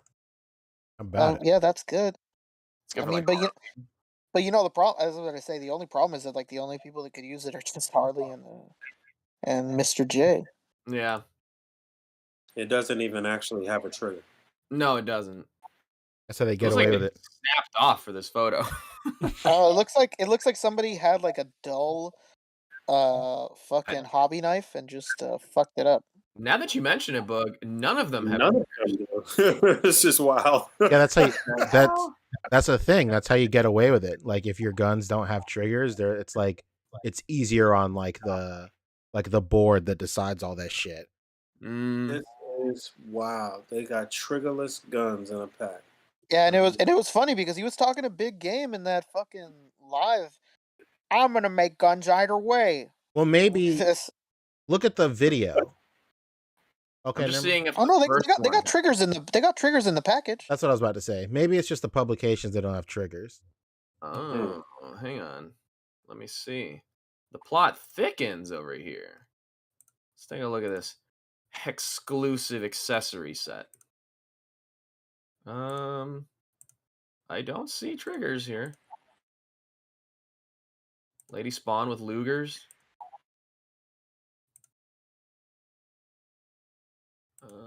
I don't think any of these have triggers. Look at the packaging, maybe. Rick, you said you saw triggers in the packaging? Yeah, if you go to the packaging, I saw some with it. Yeah? Where do you see the packaging photos? You were just on it. Yeah, you were just on it. I think that was for the pack 1 because I was looking at the pack. Oh. Oh, okay, never damn, mind. Yeah, well, you're right. I was looking damn, at this one yep. here real quick It's a no dice then. just to see if any of these have triggers. No, none of these have triggers either. Oh, wait, no, yeah, they do. Yeah, they do. Oh. Very small, some of them at least. So it's not even. They already put out an MP5, so they put out a different MP5. Yeah, none of these have triggers. Oh my god, we've been bamboozled. We've quite been possibly hoodwinked. uh, The number one detective podcast. what Rest in you know what I wonder? I wonder if because his plastic is so rigid that he just has trouble with them snapping off and he's just like, "Well, they don't got triggers." Yeah. It's probably also so that anyone can hold it, because if the trigger is there, it adds like a little bit, to what you need for the grip. I don't know, Pac, if you have any of these, let me Yeah, know. fucking school us, Pac. If we're over here defaming McFarlane, let us know. Oh, Set us snap, has straight. figured it out. Triggers What's that? cost extra in another pack called the Trigger Accessory Pack. Todd's a genius. He did it again. He revolutionized munitions packs. Oh, Ah, no. man. Always staying ahead of the game, that Toddy. But anyway, this is God up did for it. pre-order. Pack 1 that we were just showing is, I think, in stock. No, it's sold Sold out. out. Just kidding. I'm Sold out. really. This one is up for pre-order. I don't know. I'm really confused about this. You go through all of this trouble because you can't actually put the guns with the figures. Then you figure out a whole workaround, and then you put out triggerless guns and how, Sway?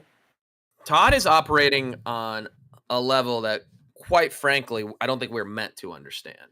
Sure. All these third-party dudes making like gun accessory packs and stuff is cracking the fuck up right now. All the way to the bank because they're gonna put out a Let me real. tell Wayne LaPierre about this. He's not gonna be happy about all No. these amazing products available. being misrepresented. Anyway, that is, I think, it for McFarlane. No, actually, there was a couple more things. All right. Deadman.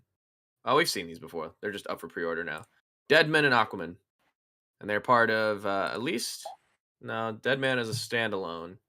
And then this Injustice Aquaman is coming with the new collectible Cyborg.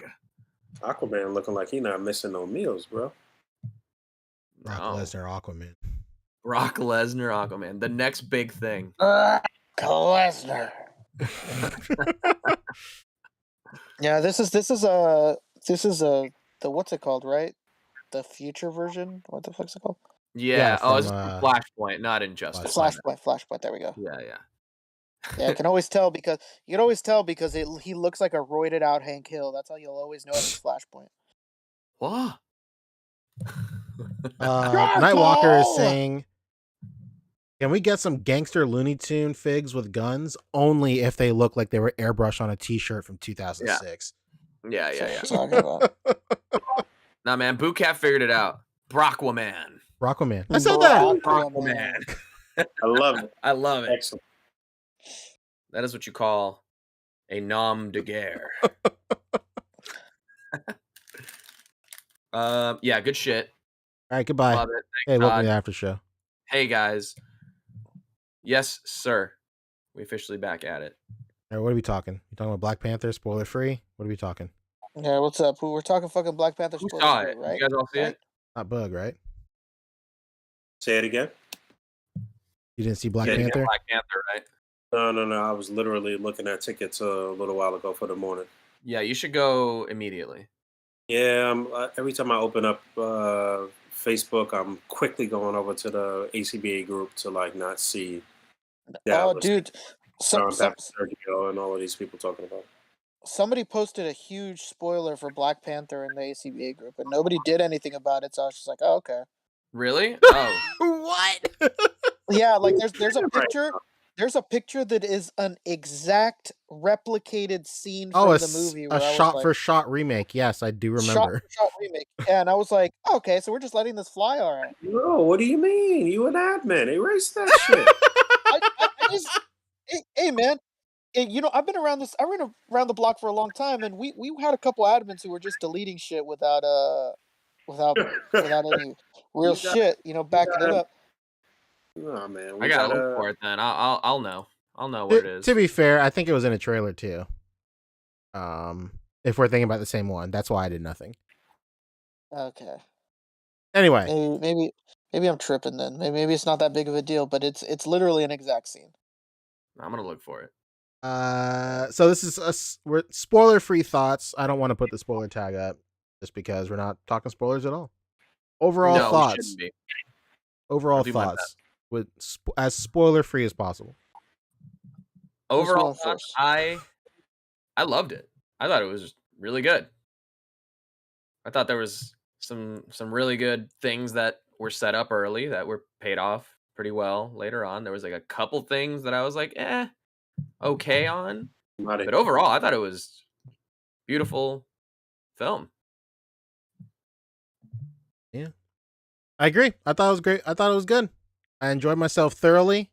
The first an action scene that takes place in a US city felt like it dragged on for me until it got to the climax. That's just me. But that's it. That's it for me. I thought it was a better third act than the first Black Panther. Oh yeah, also. Anything is a better third act. Well, sorry.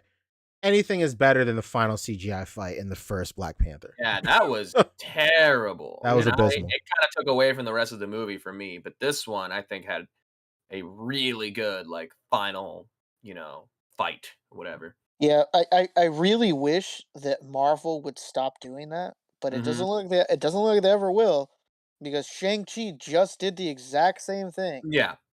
So, I highly doubt that they will, but yeah, I hate that big CGI final scene bullshit. I'm not a fan of it. I don't think that it's ever a better idea than a tight, emotional, hand-to-hand combat fight, Yeah, and this was a little bit more in that direction. with Yeah. still some of those other elements, preceding it. But when it came to that final, you know, emotional confrontation at the end, is like, yes, this is you actually care about these dudes. Oh, dude, and Namor was awesome. Yeah, yeah, Tenocuerta was really, really good. This shit is a cultural experience, man. It's so good. Hmm. That's true. There was a lot of Yeah, stuff that I thought was like just really clever, like the way they adapted, the new stuff that they added to the new elements that they added to, the character of Namor and the underwater world and all that stuff. I thought it was just yeah. really, It's really it's it's funny. I seen a certain person on Facebook. I'm not about to name no names, but seen a certain person on Facebook really hating Namor and not my Namor. Like he's supposed to be Atlantean, not fucking Aztec. Um, but I felt like doing things this way really, really elevated this character. clever. In a way that he'd not gotten before. Um, Even just the wordplay on his name, like if you're a Spanish Yes, speaker, dude. I that I didn't want to. I didn't. I considered that a spoiler, in my head, but I you thought you that know was the really the clever. the only reason I say that is because a lot of people don't speak Spanish, and Yeah, I know that they won't know it, so that's why I wanted to say it. That there's like if you're a Spanish speaker, it's a great. It's just great. It's and an incredible film, was that and A Cheech from Cheech and Chong who said that? By the way, was that him what in that scene? which scene? In the scene where he gave him his name. Oh no, there's no way that was him. It No, kind of but looked like it for me, but I wasn't. I I think I was recognize thinking the about the actor for water when he sure. came on screen, and then I don't know. I You know, missed it. I just don't think Cheech speaks Spanish that well. Oh, okay. But yeah, I loved it. Um, I thought it was so good. I had a couple complaints, but we'll get into that in this next week when we do spoilers. But I thought it was incredible. I thought it was like a such an emotional experience. It Hmm. was great. It was I great. thought Riri was great too. She was Yeah, she that amazing. actress, man, she's just that's one thing. I'll say one complaint that I've always had and has just not gone away. I don't think Letitia Wright has it. Um, I don't know what it is. I loved her journey in this film. I thought her character was so incredibly well written. Honestly, I wish that she was always written like this. But she just doesn't have it for me. I don't know what it is. That girl that plays Riri, boom, she's got it.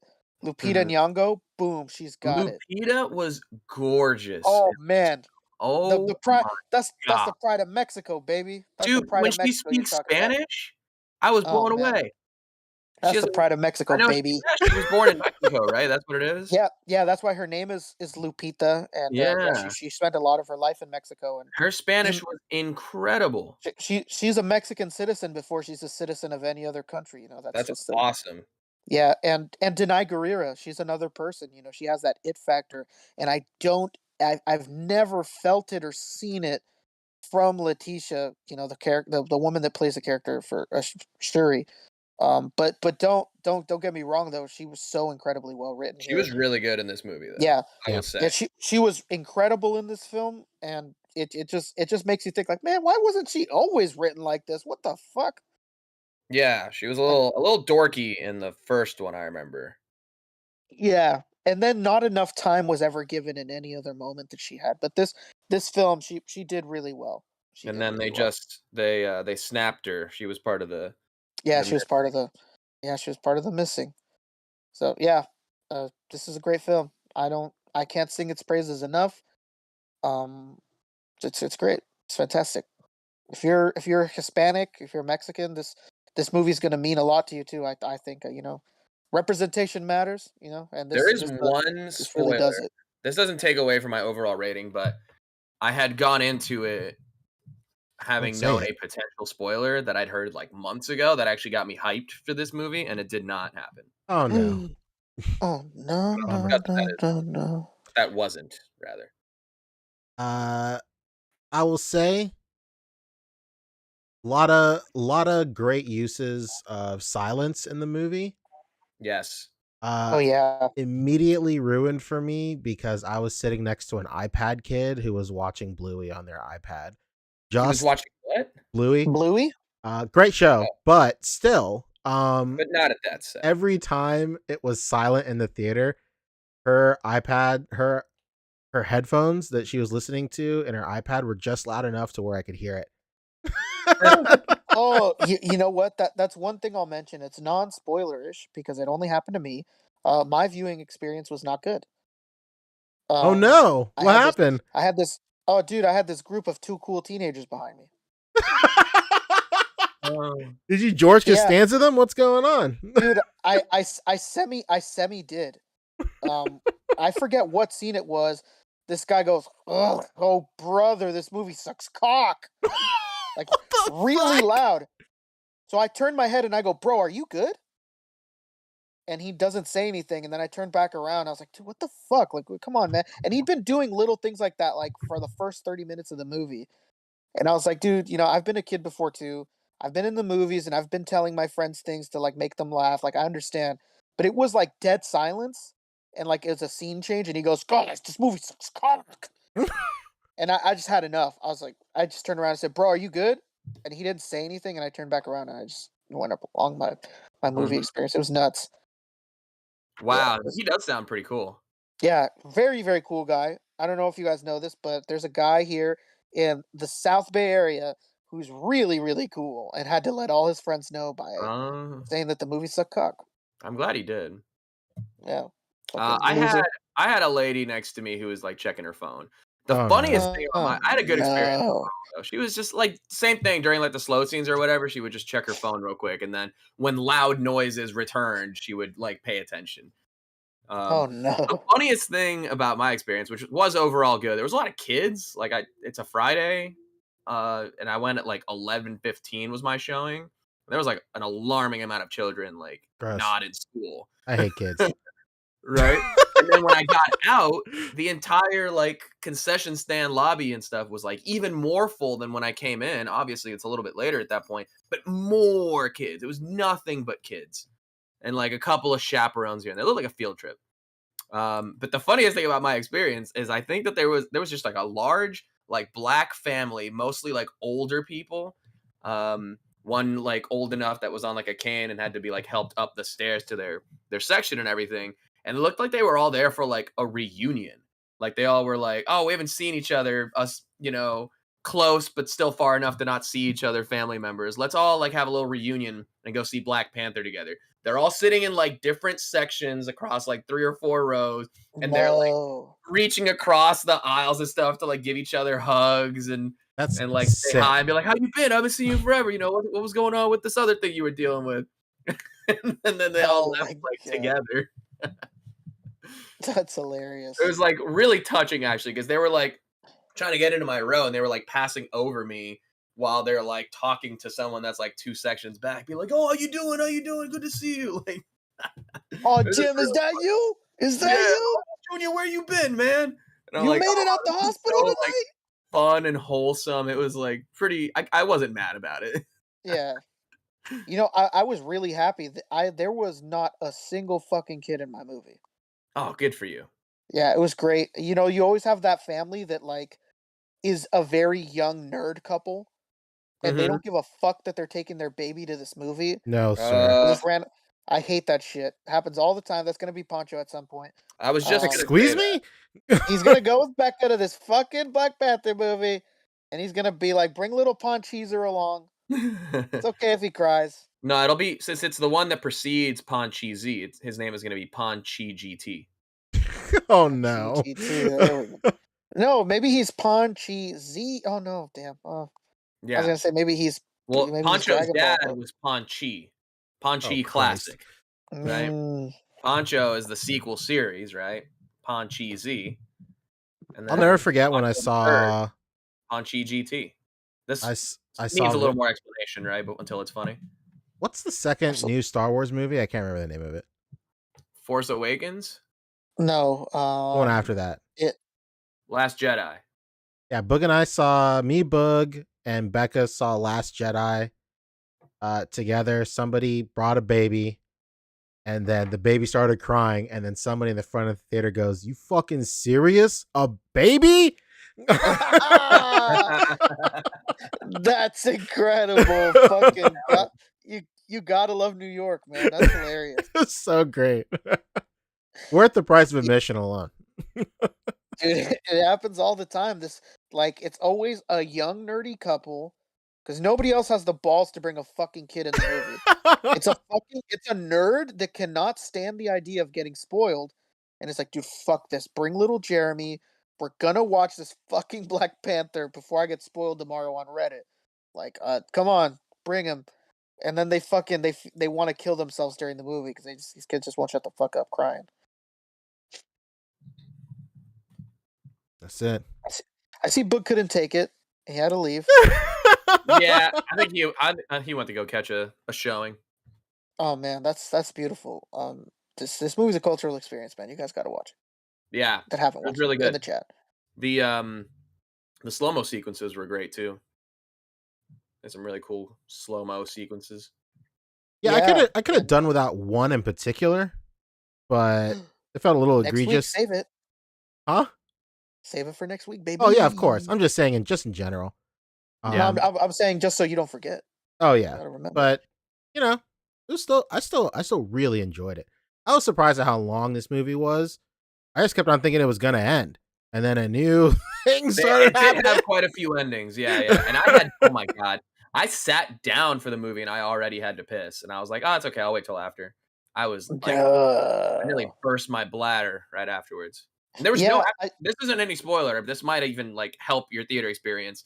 Don't be like me and almost burst your bladder as you're waiting for an after credit scene, because there is no after credit scene.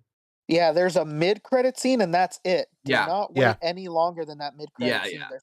You know what? Technically, to be fair, technically there is an after credit scene. It's just the debut of Rihanna's new song. Oh, that's right.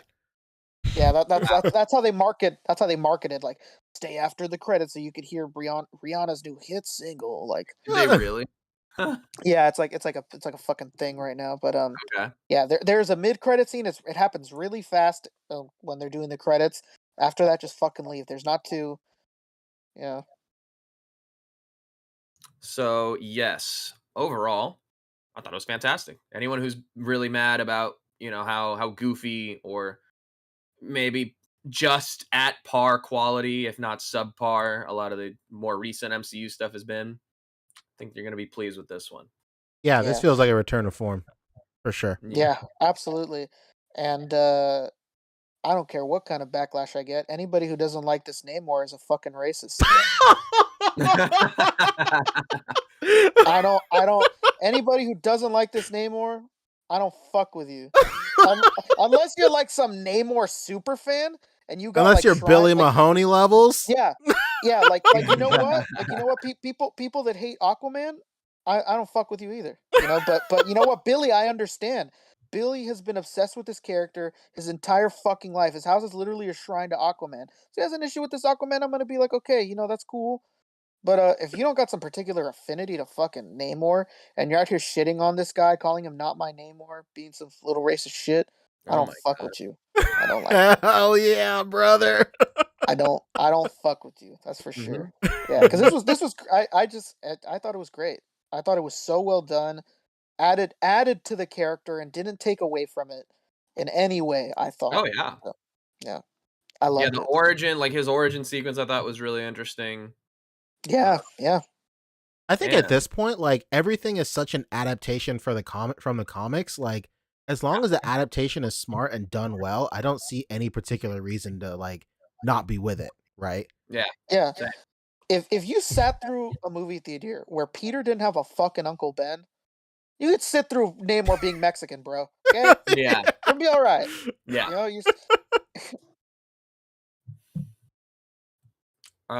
Anything else that was new this week besides the Black Panther? No, I don't think so. I caught up on Mob Psycho 100 season 3. Literally the greatest anime of all time. I don't care what anybody says. Don't at me. It's so good, man. It's so great. It's so damn good. Every single episode reminds me why I like this more than Dragon Ball now. it's unprecedented. Oh, Titans came back too. If you're into Tight that. ends? Really? Yeah, Titans. Yeah, Um, if you want heroes with excessive cursing and an 80-year-old Batman, this show's for you, man. yeah, I never liked their Batman. But No, and I hate how much they curse. Like it's like a kid when his parents aren't around. You know what I Yeah, mean? yeah. trying it out in the backyard. Of Yeah, course. fucking fuck, bro. Like, yeah. Oh, and you know it sucks, man. I don't know if you heard, Fabio. They canceled Stargirl. Dude. Oh, I thought you were gonna say Westworld. But They Yeah, did cancel we found that Stargirl? out live on air. Yeah, we Or did. yeah, Fabio yeah, did they last canceled week. Stargirl. I didn't know that. That Yeah, sucks. that's such a good campy show. But I I'm mean, I half guess expecting them to cancel Superman and Lois too, because the kid that was playing one of the sons like got kicked off the show. My son, my yeah. boy. Oh man, and how about that fucking God? You want to talk about people that piss me off? These writers from fucking Witcher. Oh I hope no, they never. yeah, I Oh hope that's they yeah, awful. never. what's I his hope they name is never find. I hope they never find another job in Hollywood again. And I can't understand. You know, Fabio, you're in this business. Help me understand. You know, grab me by the shoulders and shake me until I understand. How could they pick the writers over the star of the show? I don't understand. some of these showrunners I feel like have like a lot of power like that. Are they like just the writers or are they showrunners? So 'Cause far we that's exactly what tanked Game of Thrones too, is that they're like, no, these are the yeah, showrunners. yeah, I Walking don't Dead for all their faults, when they started having problems with the showrunner, then, they got new showrunners. And then the yeah, girl I didn't watch it past that point, but once they brought in whoever, is currently on it right now, that I've heard the show has gotten a lot better. I'm just so out of it. yeah, I know that it came out that the writers hate the books, they hate the games, and The that they fuck? wanted it they wanted to have nothing to do with adapting it truthfully in any way, faithfully in any way. And literally 2 days after that report came out, it's no surprise that Henry Cavill quit. Yeah.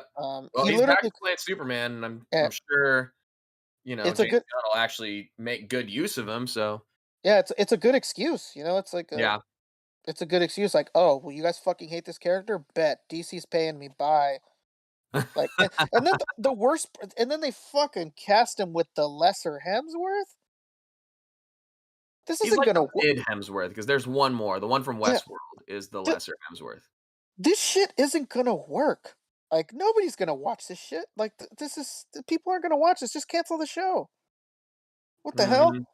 This is just make another Witcher up. Like if They you have the probably license had to a do whatever you contract want. already for the new season or for a set amount of seasons, and they're just doing them until, regardless of who's the lead now.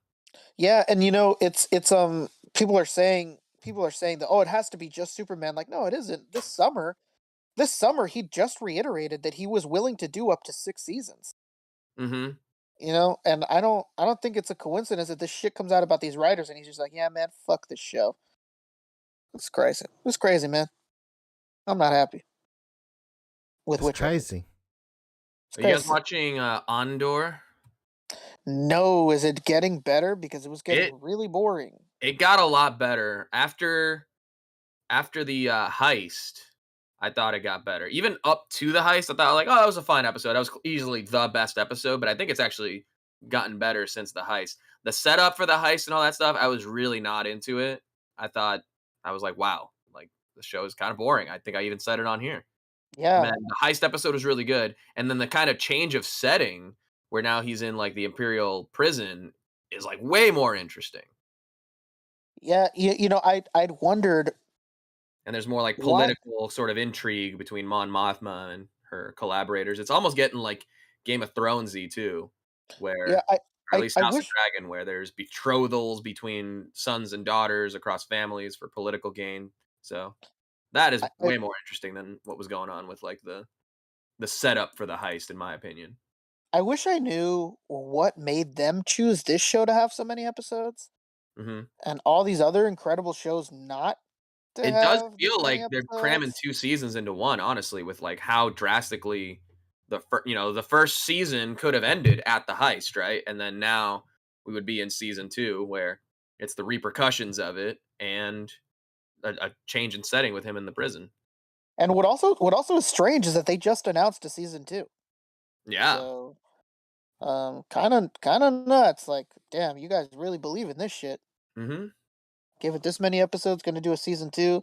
And in season 2, like, there's no way you can, like, heavily backtrack on how many episodes you did in season 1. Like, you could cut, like, 2 or 3 off, but, like, you're gonna be very close to that original episode count still, so that's pretty nuts. Wallen. Yeah, that's good. You guys wanna talk pickups and get out of here or what? That's Out of here. fantastic. Unless you Top got of the anything hour, cool. type 3, huh? What'd you get? Well, I got my Death Dealer, as you saw. I got this yesterday. Finally arrived from from Entertainment Earth. What is it? I actually unboxed it with the man himself on who was on the Enabler stream last night. Oh, cool. It's Papa Emeritus the Second from Papa Ghost himself. Ultimates. Yeah, he is tight. Look at that.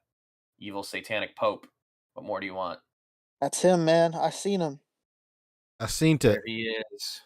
I seen it. Per aspera ad inferni. You know what I mean? I know exactly what you mean. Yeah. I wish I knew. I got this dude a couple of weeks ago, but I also just opened up the other guy from NECA. I said I was getting these. I saw these at SDCC and I thought these were tight as hell. Oh Nice. shit, is that not the guy from Stranger Things? No, oh dude, the head sculpt could work. But no, this is Bon Scott from A.C.B.A, the original vocalist before There Brian he Johnson. is. Look at that. You can pose him up with like the microphone cord and stuff. That's what he would do. He's got tattoos, huh? Tattoos? Got jeans. If we want to get real specific, he should have bell bottoms instead of rolled cuffs. But What was that figure that did give us tattoos? We were fucking ramming on it at one time. But look at this. Look at this guy. He's got tattoos, huh? Yeah. And then I got Angus Young too. I got this a while back actually. I got this when Kyle and I went to Merciful Fate. We were toy hunting beforehand. Who made these figures? These are from NECA. These are the 8-inch like Wow. retro cloth dolls, you know. Okay. Look at that. It's Bon Scott, Angus Young from AC/DC. There they are. They're JC and DC. They are. That's the two of them right there. And I think that's it. Wow. Feels like that's it. I bought did you guys get those Foosh skeletons? The pre-order was I think over on Halloween. Oh shit, I forgot. Yeah, No, I ended didn't. up getting 2. You got 2? Yeah. Are they there? It's like nah, they're shipping sometime next year, but Oh, okay. that way I just wanted at least one, but it was cheaper with like shop paying 4 if I just got the That's 2. what I'm talking about. I'd True, use true. for 2 anyway, so screw it. Let's I go. got how many paying And for Mythic that Legion had to come out with their damn skeleton, and I'm just like, damn it. should have waited for Papa Legions. No Yeah, these disrespect to Legions are any of these guys. But they have the same. They both have the same. Not problems, but like anatomy, like weirdness for me. Like it's like they have one extra rib. Like their ribs go too far down. There's not enough Yeah. space between the bottom of their ribs and their pelvis and their pelvic bone. Yeah, we talked about that, and I remember them posting something where they did modify the torso or like the rib cage basically for the skeletons. I think this might be it. Okay, cool. Yeah, they changed the mid torso joint to give bones an increased range of motion and a more stable joint. So this is the new one on the left. Yeah, that does look better. I think the rib cage is too big. If it was just like a little smaller and thinner, I think they did do that. It goes up higher, and I think it looks a little bit thinner. Okay, And yeah, you I can see like, that. the bottom of the back of the ribs because it goes up to here now instead of like here. Yeah, the one on the left looks way better, for sure. Yeah, and it's slightly taller, but not enough to change like the scale of it. You know. But I did notice that Mythic Legions was similar as well. Like Well, theirs is straight up like just a jacked dude skeleton. yeah, and like the bones are way thicker too. So it's like a very stylized thick skeleton. Yeah. Theirs is Thicky more skelly. stylized for sure. This still is stylized, but in a more, I don't know, realistic way, I guess. True. I think I'm just spoiled with the Revoltech skeletons. Mm-hmm. And you know the Storm collectible ones are always on sale, Yeah. so it's hard. Yeah, but you'll never get a color other than, well, you'll never get the bone white. You'll only get other colors, really. Yeah, you know it's you know it's no offense to anybody that's doing it, but skeletons they don't excite me anymore. There's so many companies. I got a whole skeleton in me right now. Yeah. There's so many companies that do skeletons. Like, let's step it up a little bit, you know. That's where I think Mythic Legion succeeds because they're gonna give you incredible soft goods too. Yeah, Like this absolutely. robe is everything. This is so good. Yeah, like this is cool when you're doing things like this. This is different. You know, I don't want another skeleton with fucking armor on. I don't want another skeleton holding a sword. Like, give me some shit. Give me some shit like this, brother. Come on. Yo, real quick, Trevor in the chat. Yo, you shoot to thrill in it, Fabio. Jesus Christ. Jesus. It's an AC/DC reference. With the cloth goods. Oh man, I just caught that. But you can't get into Ghost. Ghost is a shit. Come on, man. If you have Ghosts, you have everything. The TikTok. Sounds like we got to get Trevor over there. We got to get him on the square. We got to get him on the level. He's got to get ready to stand right here, right now, before the devil. There it is. That's music to his ears. Mm-hmm. Here we go now. Yeah. Is that it for pickups? Do you not have any pickups? Yeah, I got some shit. I think we just got into that because I was saying that I got those skeletons. I found these two Pokemon figures. I've never seen these in the wild in my area. Finally got a fucking Aerodactyl. Praise the sun, baby. Damn, Sharpedo. Yeah, I haven't found him anywhere. Fuck, where'd you find him at? Walmart, baby. There's only one on the shelf of each. You son of a gun, you. And then they got me. Fucking McFarlane, Pock Photos, screaming in the booth right now, crying in the club. I got the amp suit from McFarlane, threw Boji in there because one. It's nice. The joints are really stiff. It's unreal. Gotta put some shock oil on that thing, man. Oh, there we go. I do have shock oil around here somewhere. And then I got the Razor Crest from the Micro Galaxy line. It's really cool. That's it. I got some other shit. Oh yeah. That's it. Again, I got Android 21 human form from Silently Articulated. Incredible gift. Crying. Nice. That's it. What a guy. That's it. Sketch's quick, Toy Corner says, "Man, you're making me want to collect Pokemon again. Do it immediately." Like, there's something about these Jazzware Pokemon figures, man. Like, you'll see them everywhere on every like Walmart and Target shelf, and then suddenly one day they're gone and they're $60 online. Yeah, well, wait a minute. That Snorlax that I saw there for 3 years is now worth this? Yeah, it's insane. I would say if you have any inkling of getting into Pokemon, do it now because Jazzwares is absolutely killing it with Pokemon figures right now. Yeah. And that's it. That's it for me. I showed Rick before the show, but I wanted to make sure I put this on stream. Free idea for everybody right here. Put it on the stream, baby. Put a glow in the dark head from Doc Nocturnal on There Death it is. Dealer. Get a hooded robe of some kind. Yeah, fucking Skeletor, baby. There he is. Skellingtor. Free ideas for everybody. Yeah. What the fuck did I get? Oh yeah. I think I mentioned, maybe it wasn't on here, maybe it was on Kevin's stream when I was in the chat or something. But I had a SH Figure Arts Ash a long time ago that I gave to, oh no, I sold it I sold it to someone because I was like, "Oh, I'm just gonna buy another one." Like, "Oh, it's not a big deal." I needed some money at the time, and I never bought another one, Oh no. and I was pissed. I was pissed until I came up. I was on these Japanese sites, and not only did I find a fucking SH Figure Arts Satoshi, but the person that owned it had it marked down at a like, if I tell you right now how much I paid for it just like 2 weeks ago, you'll shit your pants. This guy had it marked down to $36, Hell yeah.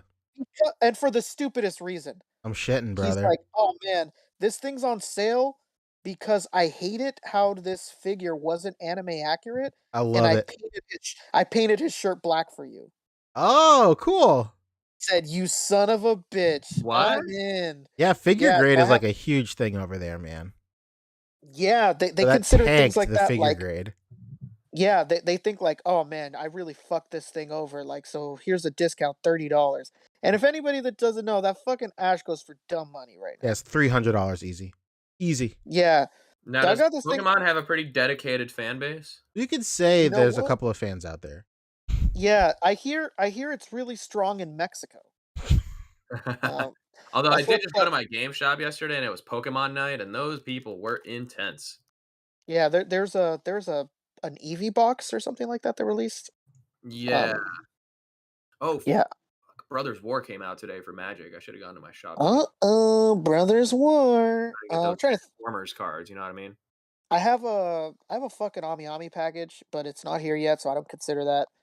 Yeah, maybe next week. I also got a Figma fucking Saitama because I want to buy that stupid Opie hoodie finally, so I can just Let's have an go. Opie hoodie version at all times, so I don't have to fuck with it. I bought it for super cheap. You know, Figma Saitama sucks, so I literally bought it just to take the head off and put it on a bodycoon because I figured out Figma one sucks, and I didn't want to ruin a Dawson. I was gonna say, why don't you just get the Dawson?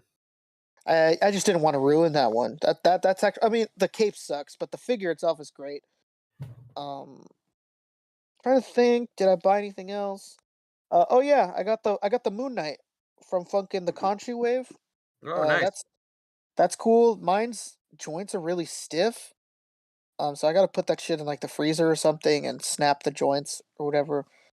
Um, oh, I went to this toy show and shout out to Spidey's Archive, my homie. He was there. He spent like fucking so much money, and I literally didn't buy shit. Um, there's just nothing. There was nobody with like you know what I'm talking about, Pancho. You go to these toy shows. There was nobody with a table, like a good table of loose shit. Yeah, You know, it's all I bullshit. didn't really. Yeah, it was just a bunch of shit in box, and I was just looking at all this like, dude, I can't buy these imports from you because I could get them way cheaper in Japan because of the yen. Yeah. So boom, not buying that. Oh, these legends. I already don't want to pay $25. You think I want to fucking pay over that? Not buying that. You know, so it was weird. I didn't see nobody with like a table of fucking bath parts. It was very sparse in there. So I literally only bought like this ugly, disgusting tube with like conjoined twins, like some mutilated like conjoined twins in this tube. I Google image searched it. It's like this thing doesn't exist, but it looks like it was produced by somebody. This doesn't look like it was fucking handmade or nothing. You know, shout out to Sean Long's wife.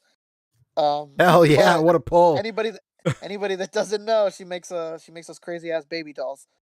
Um, so I bought that, and Makes real ass believe babies too. she makes That's real true. babies too. Shout out to that lovely family, Sean Long and his wife and his son. I think his son's named River.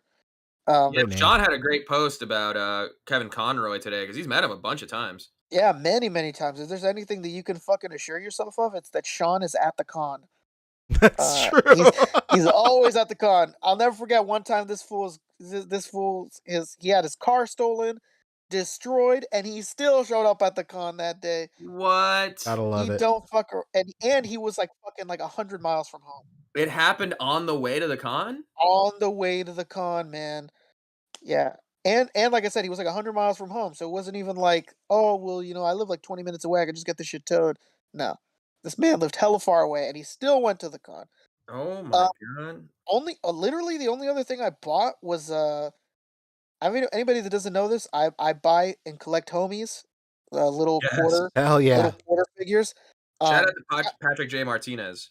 Shout out to fucking him and Punker Mike. Punker Mike is a fucking real one, and he sold me a bag of fucking homies.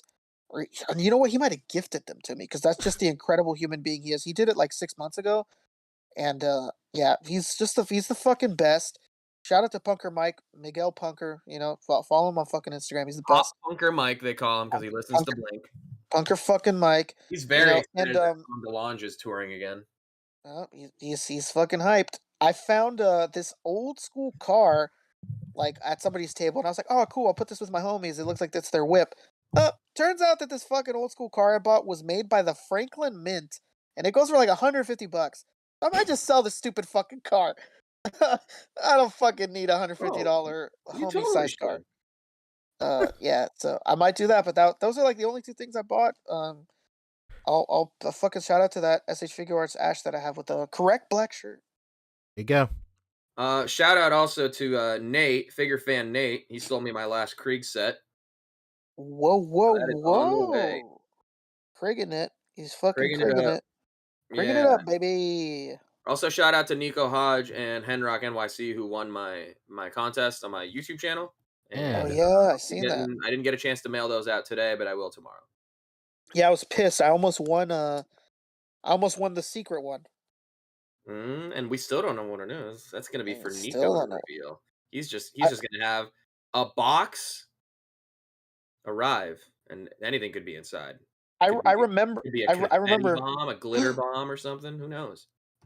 You know what? The jury's out. We'll see. But I remember when I seen that thing spinning, and I was literally like the third person it almost hit. I was like, "Fuck!"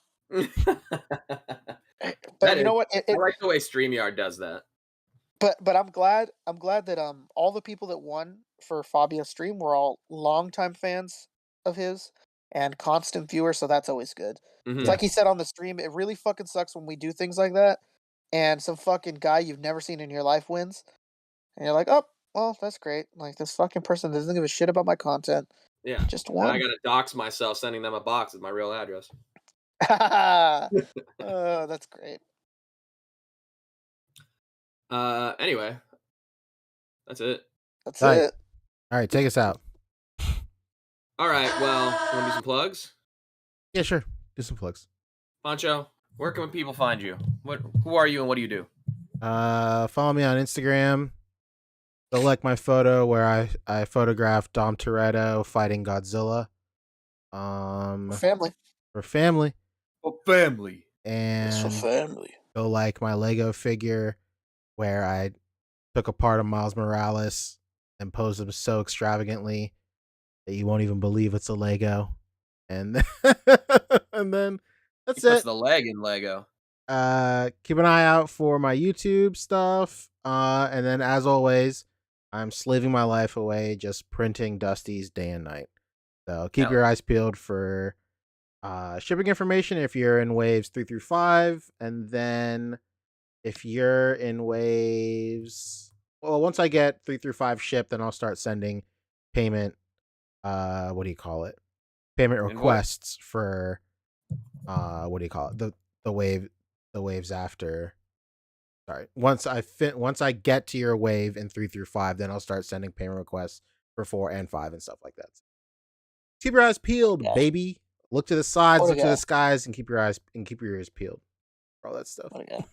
And you're going live now on Instagram from desktop. That's true. I'm going live on Instagram from desktop. It's great. I've been watching people come into my live all night, realize it's not what they expected, and immediately leaving. It's great. Oh no! But they're like, they come in expecting PSAs, fact or fiction, and look at what the fuck you're doing to them. You're lying to them, brother. But it's cool to see that I can stream both at the same time. Creations who just sent me a photo. Thank you. But yeah, that's it. That's it for me. What about y'all? Rick? Hey, what's up? It's me, Rick. I'm still at these thrifts. I'm still finding shit. I just found Legends at the thrift. This is not to give away the sauce, not to give away the recipe to this special sauce, but during this time of year, like Goodwill purposely buys the most, or not buys the most, but like it looks like they get donated the most from Target. So you're gonna see a lot of figures at your Goodwills right now. You're gonna see a lot of inbox figures or figures where somebody returned it without the fucking bath piece, typical shit. Hit those fucking thrifts, baby. Yeah, I've been on a shirt buying binge right now too. This guy knows what's up, man. It's not vintage, but it's nice. It's fantastic either way. Yeah. So anyway, I am Fobster. My friends call me Fobster, at least on Instagram, Fobster360. Here on YouTube, Fobster. Streaming weekly every Mezco Monday, 5 p.m. Pacific, 8 p.m. Eastern. Talking the latest and greatest in Mezco and soft goods 112 lines. Come through. I don't know what we're talking about on Monday, but it'll be fun. Y'all should come out. If You know what you gotta do? don't want to wait until then, go watch my Halloween special from a couple of weeks ago because I was unable to stream this week due to work. Yeah, he was dying in a mess the entire time. Yeah. Fabio, you know what you got to do before your next stream? You got to fix your stream. It still tells everybody to go follow Colonel Crackers. Oh, I think that's just on because I have my Reddit link in there too. Because I actually have like 20 Reddit followers, and I'm very proud of that. Dude, 20 Reddit you're followers. you're kind of a it's big like deal. 200,000 Instagram followers. It's a direct conversion ratio. So Dude, funny. you're a big deal, huh? Not really. Oh man. But yeah, follow me. Instagram Fobster360, YouTube Fobster. That's it. That's all I got going on. Just streaming weekly, working on. I might be doing some reviews of some Mezco figures because people have been asking for those, and I'm working on a shirt, so probably get some merch up at some point. I'm gonna be fobbing. Yeah, you yourself may also be killing it, fob, when you get this merch. Wow. All right. Are you saying that I'm gonna look fabulous? I can't give you hair like mine, but we can do the next best thing. Yeah, you gotta with do my face on it. you gotta do like your boys over at Mezco, and instead of a mask, give us a wig so we can all look like you. Let me just jot that down real quick. Right? Right? That's a fucking moneymaker. Yeah. But anyway, yeah, go follow me on there. Shoot me, tag me in your Mezco related photos because people seem to do that a lot. And with that, this has been the Articulated Comic Book Art Podcast, episode 215. The boys were back. Now it's just the three of us. But don't forget to rate, comment, and subscribe. And until next time, peace. Bye.